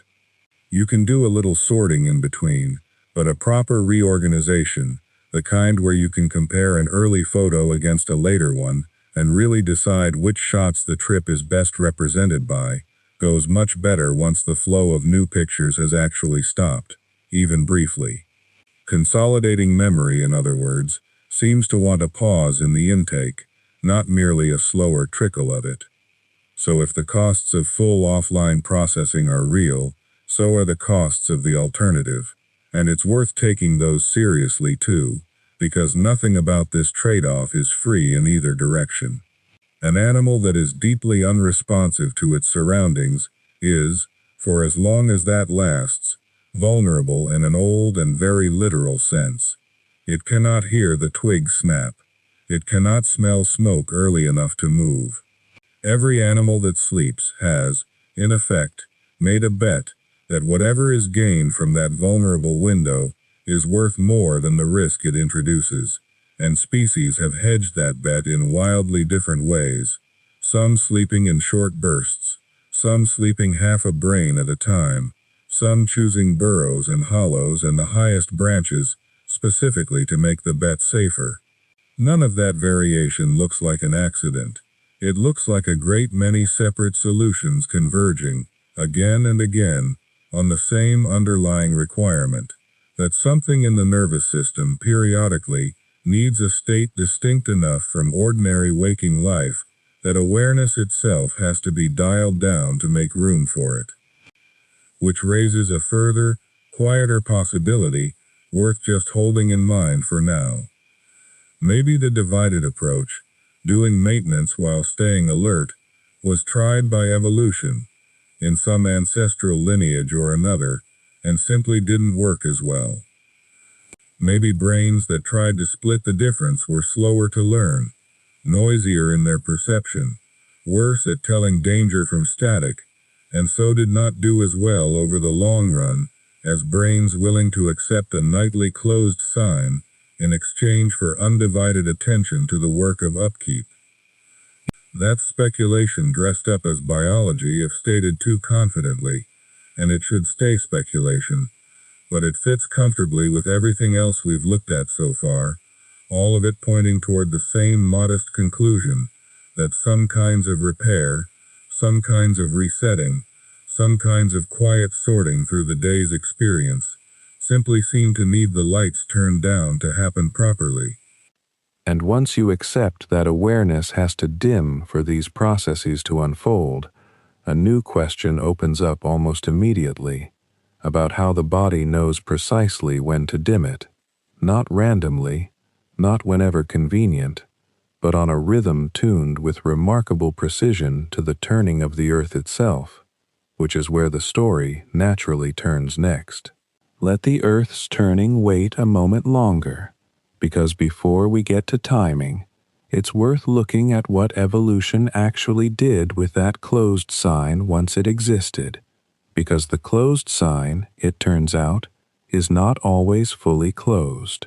Consider the bottlenose dolphin, an animal that cannot afford to lose consciousness the way a sleeping cat can, because a dolphin that stopped breathing on purpose, the way we do without thinking about it, would drown. Breathing for a dolphin is not automatic in the way it is for a person asleep in a bed. It is a voluntary act, a decision the animal has to keep making. Surface, exhale, inhale, dive again, and a decision maker has to be awake enough to decide. So dolphins do something that sounds almost like a magic trick until you see the recordings of it happening. They sleep with half their brain at a time. One hemisphere shows the slow, rolling waves of deep sleep, unmistakable on an electroencephalogram, while the other hemisphere shows the fast, irregular pattern of ordinary waking activity. The eye connected to the sleeping half often closes. The eye connected to the waking half often stays open, watching. And after some hours, the animal switches. The sleeping half wakes, the waking half sleeps, back and forth, all night, all its life, never fully unconscious, never fully awake either, threading a needle between two absolute requirements that would otherwise cancel each other out. It's a strange thing to picture, half a brain resting while the other keeps the lights on, but it makes a certain sense once you remember what breathing costs a dolphin, and dolphins are not alone in this trick. Many birds do something similar, though for a different reason. For a duck, sleeping at the edge of a pond, particularly one at the end of a row of other ducks, will often close only one eye, the eye facing away from the group, while keeping the other eye open, facing outward, toward open water, toward wherever a predator might approach from. Researchers studying this found that the hemisphere connected to the open eye stays measurably more alert, showing the electrical signature of wakefulness, while the hemisphere behind the closed eye drifts into slow-wave sleep. Ducks at the ends of a sleeping row use this open eye watching far more than ducks tucked safely in the middle, which is itself a small, elegant piece of evidence that the behavior is doing exactly what it looks like it's doing, trading a little bit of rest for a little bit of security, and spending that trade only where the risk actually calls for it. What's worth sitting with here is not just the cleverness of the mechanism, but what it tells you about the thing being protected. If evolution could have simply given prey animals a way to stay fully alert all night, skipping sleep altogether while losing nothing, you would expect at least one lineage, somewhere across hundreds of millions of years and millions of species, to have found that shortcut and kept it. Full alertness, all the time, sounds like an enormous survival advantage for anything living under threat of being eaten. And yet no vertebrate has managed to dispense with sleep entirely. What they have found, instead, is elaborate half measures, split brain sleep, one-eyed watching, shortened sleep bouts stitched together across a day rather than gathered into one long stretch at night. All of these are workarounds, patches applied around a requirement that itself would not yield, which suggests the requirement sits somewhere very deep, tied to something in neural tissue that cannot simply be argued out of needing what it needs, no matter how good the argument, no matter how dangerous the weight. Migrating birds push this even further, into territory that still makes sleep researchers a little cautious about how confidently to describe it.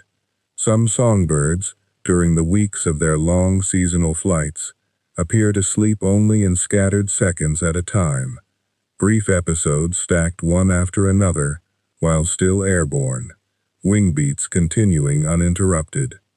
Frigate birds, tracked with tiny devices attached during transoceanic flights, have shown patterns suggesting they sleep in short, unihemispheric bursts, even while soaring, sometimes for no more than several seconds at a stretch, catching perhaps an hour of fragmented rest across an entire day spent on the wing.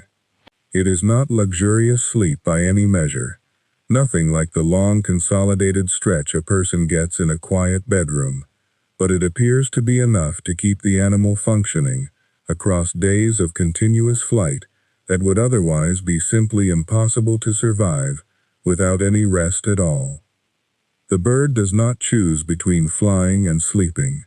It finds a way, however thin, to do a fragment of both. Something related happens even in ordinary human life, on a much smaller scale, and probably far more often than most people realize.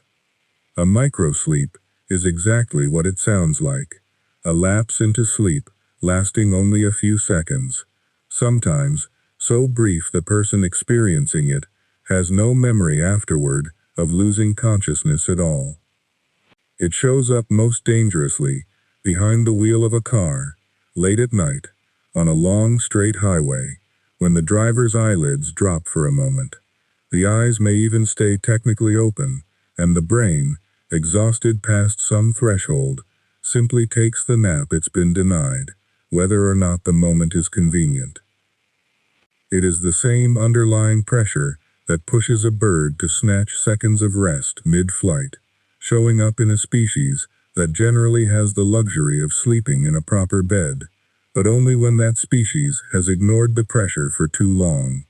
The lesson, sitting underneath both the frigate bird and the drowsy driver, is the same one, stated slightly differently. The need does not go away simply because circumstances are inconvenient. It waits, and then it takes what it can get, in whatever form the moment allows. Even newborns, human and otherwise, tell a version of this story, though from the opposite direction.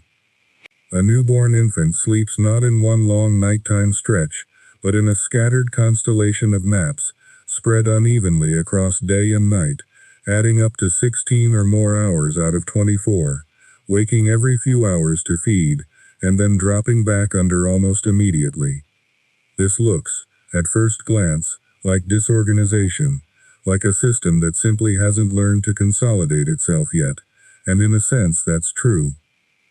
But it also resembles, distantly, the fragmented sleep of the migrating bird, rest gathered in whatever pieces circumstance allows, because a newborn's stomach is small, and its nervous system is still assembling itself at a pace that adult sleep architecture, built for stability rather than rapid growth, simply couldn't support. Over the following months, as the nervous system matures and feeding needs change, sleep gradually consolidates into longer blocks, mostly at night, following a rhythm the infant did not have access to at birth. Nature, again, bends the timing and the shape of sleep to fit the animal's circumstances, without ever removing the requirement itself. Seasons bend it further still. Some ground squirrels and other hibernators pass entire winters in a state that looks, from the outside, like the deepest sleep imaginable. Body temperature dropped to near freezing, heart rate slowed to a handful of beats a minute, metabolism reduced to a fraction of its normal rate. And yet, curiously, researchers who have studied hibernating animals closely have found something almost paradoxical tucked inside that long winter stillness. Periodically, every week or two, the hibernating animal actually rouses itself, spends energy it can barely spare to warm its body back up to something near normal, and then, having done that, promptly falls into a bout of ordinary sleep, the kind with the recognizable slow waves seen in any sleeping mammal, before dropping back down into torpor again. It is as if hibernation itself is not a substitute for sleep, but something that, oddly, accumulates a debt of its own, a debt that can only be repaid by briefly climbing back out of the very state that was supposed to be restful in the first place, just long enough to sleep properly, before returning to the cold. And then there is the matter of short sleepers and long sleepers, a difference visible even among people living ordinary lives in the same city under the same amount of daylight. Some rare individuals carrying particular gene variants that researchers have only begun to map in real detail, seem to function well on 4 or 5 hours a night, waking rested, without the grogginess or accumulating impairment that would flatten almost anyone else running that same schedule for more than a few days.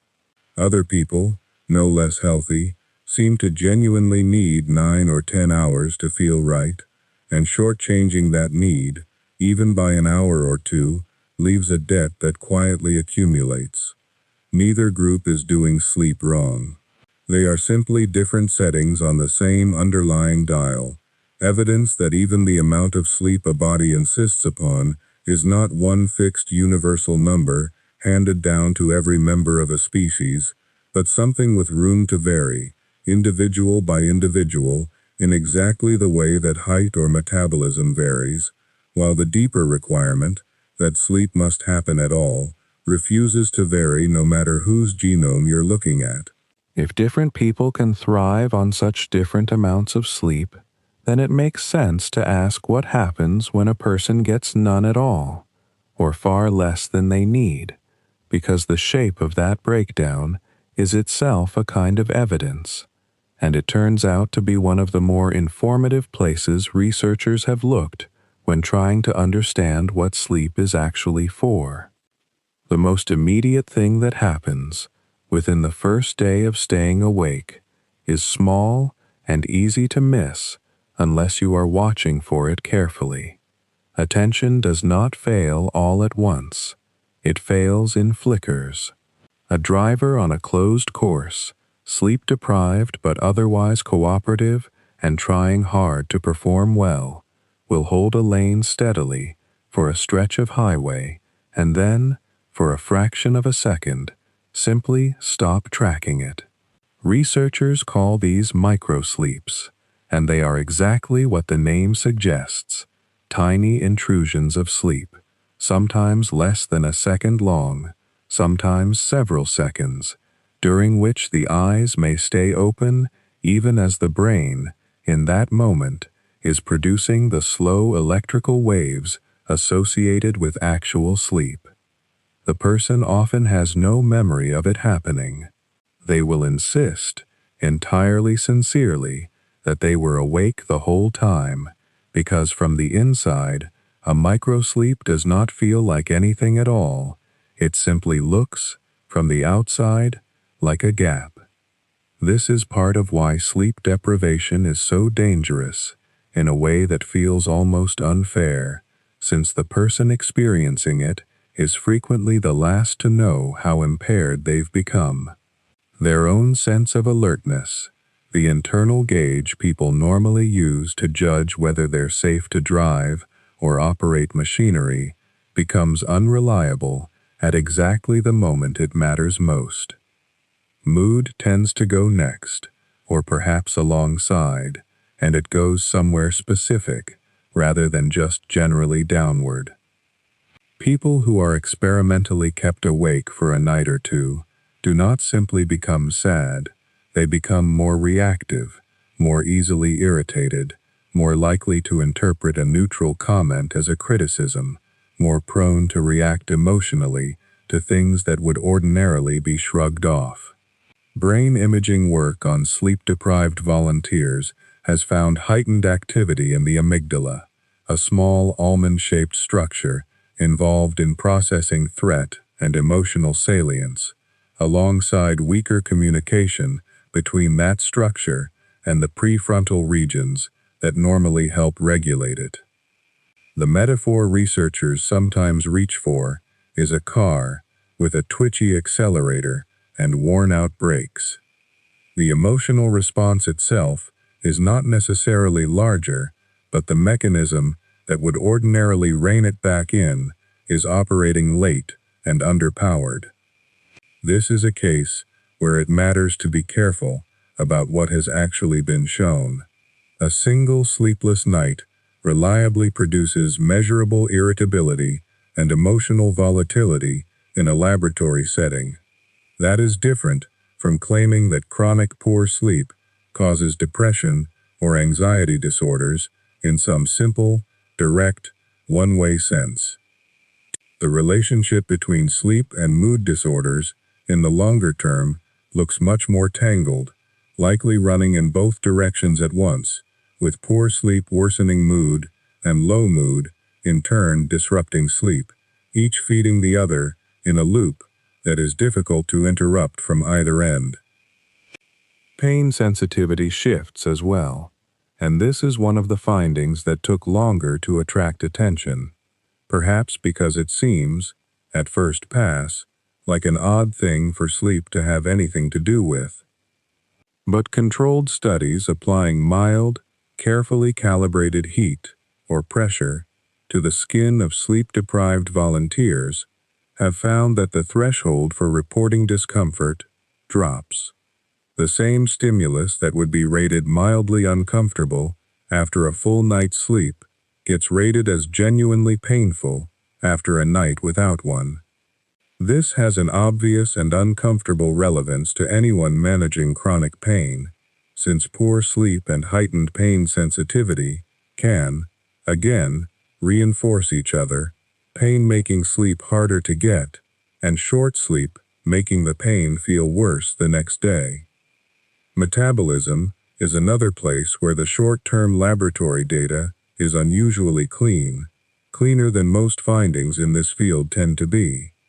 Restrict healthy young volunteers to 4 or 5 hours of sleep for even a handful of nights, under controlled conditions, with food intake carefully monitored, and measurable shifts appear in the hormones that govern appetite. Levels of leptin, which signals fullness, tend to drop. Levels of ghrelin, which signals hunger, tend to rise. Insulin sensitivity, the efficiency with which the body clears sugar from the blood after a meal, measurably worsens, sometimes to a degree that would look concerning on a diabetes screening if it weren't known to be a temporary and reversible effect of the sleep restriction itself.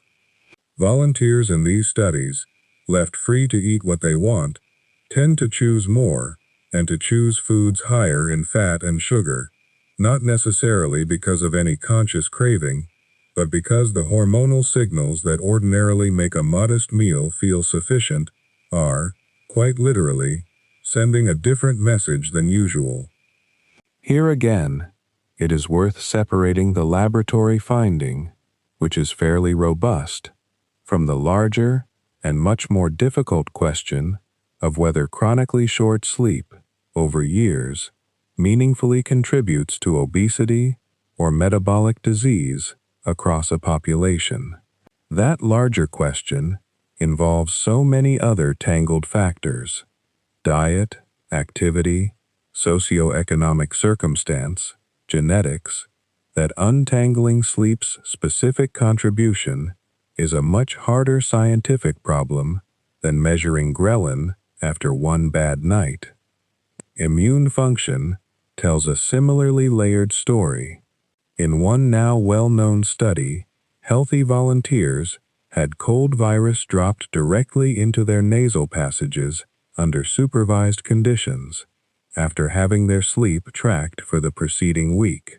Volunteers, who had been averaging less than about 6 hours a night, were dramatically more likely to actually develop a cold, not just report vague symptoms, than those who had been sleeping 7 hours or more.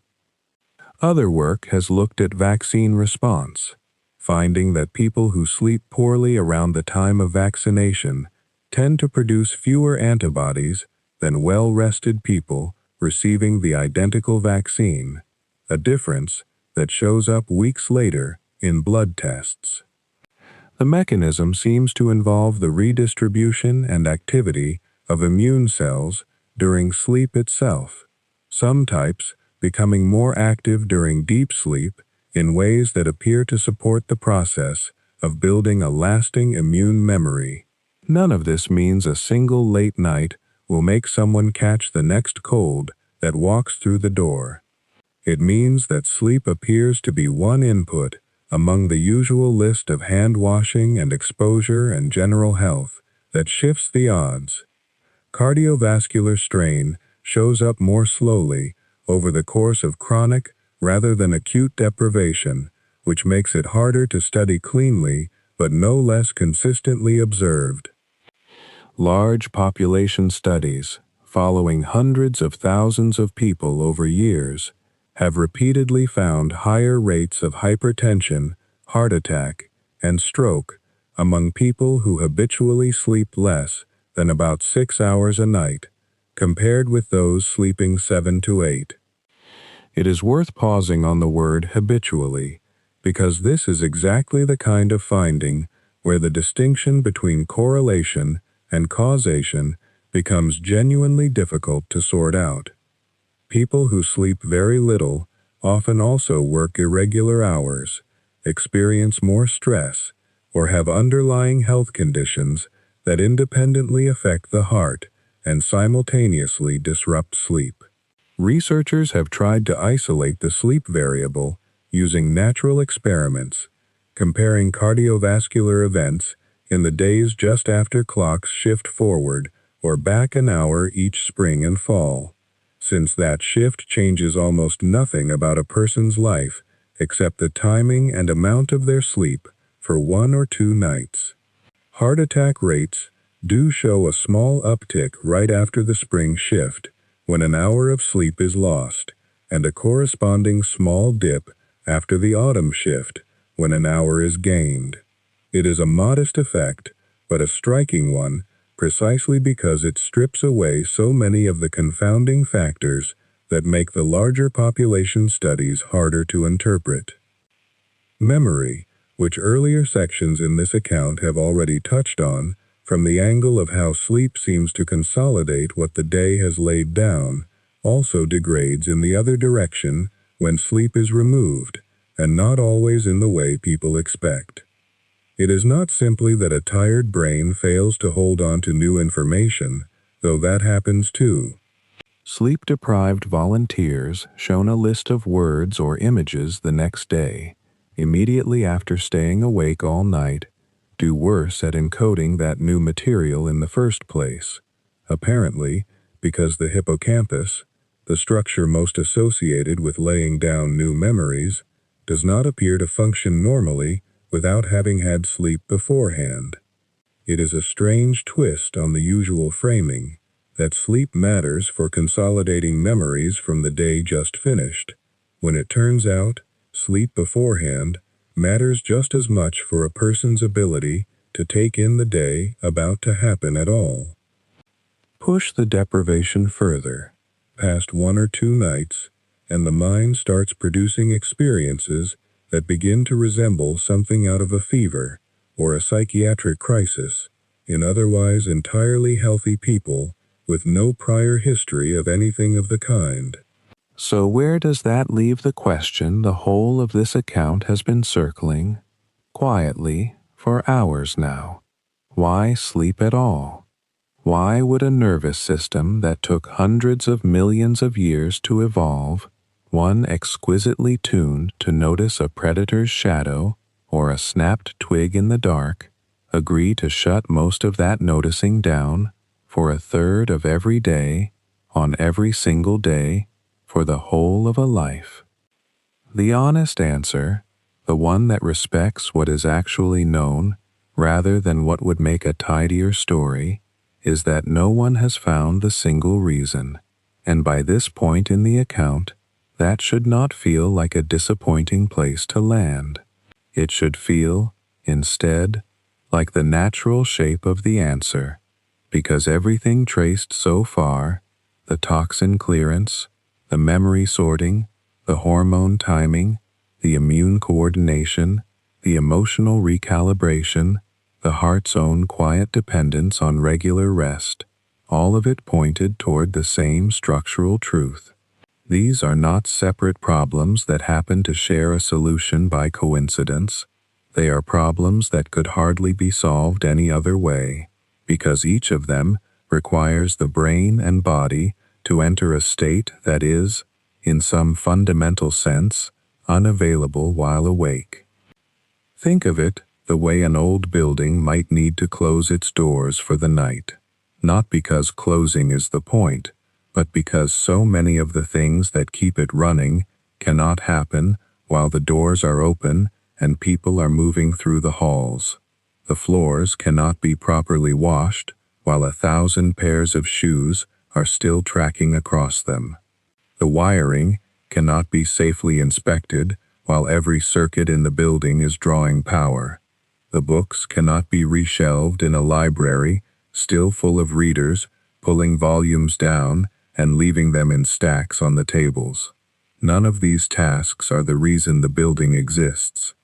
But a building that never closed, that ran its lights and its foot traffic and its systems at full activity every hour of every day forever, would slowly, and then, not so slowly, start to fail, not from any single cause, but from the accumulation of every task that never got done, because there was never a quiet window in which to do it. Sleep looks, from where the science currently stands, like that quiet window, and the brain and body appear to have folded an enormous number of unrelated maintenance tasks into the same closed hours, because once the doors are shut anyway, once the system has already paid the cost of stepping back from the world, it becomes efficient to use that same closed window for as many jobs as can be scheduled into it.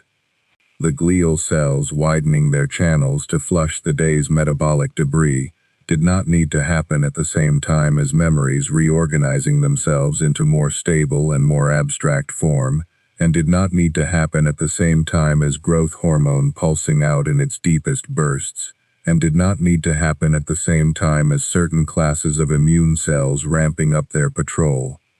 But it is efficient that they do, because the deeper, more disengaged states of sleep, the states where the brain is least reactive to the outside world, are also the states in which the body seems most willing to redirect resources away from vigilance and toward repair. Wakefulness and full alertness cost something. Not spending that cost, even for a few hours, appears to free up a great deal that can be spent elsewhere instead. This is different from saying sleep has one true function that scientists simply have not identified yet, waiting somewhere to be found the way a single gene was eventually found for a single inherited disease. It may be closer to the truth to say sleep is a state, a mode of being, that a nervous system enters because so many separate processes each work better, or only work at all, in that state, and evolution rarely designs anything with the tidiness of a single purpose, when a shared condition will do the job for free. A rainstorm is not for any one thing either. It fills the reservoirs, and it waters the fields, and it cools the air, and it quiets the streets. And none of those outcomes explains why rain exists in the first place. Because rain exists because of atmospheric pressure and temperature and moisture, and the usefulness of it is simply what a living world has grown up around and depends on now, having had that resource available for as long as anything alive can remember. Sleep researchers sometimes talk about this using the word overdetermined, a term borrowed from a slightly different context, but useful here. An overdetermined outcome is one with more supporting causes than would strictly be necessary to produce it, the way a table with 6 legs would still stand on 4.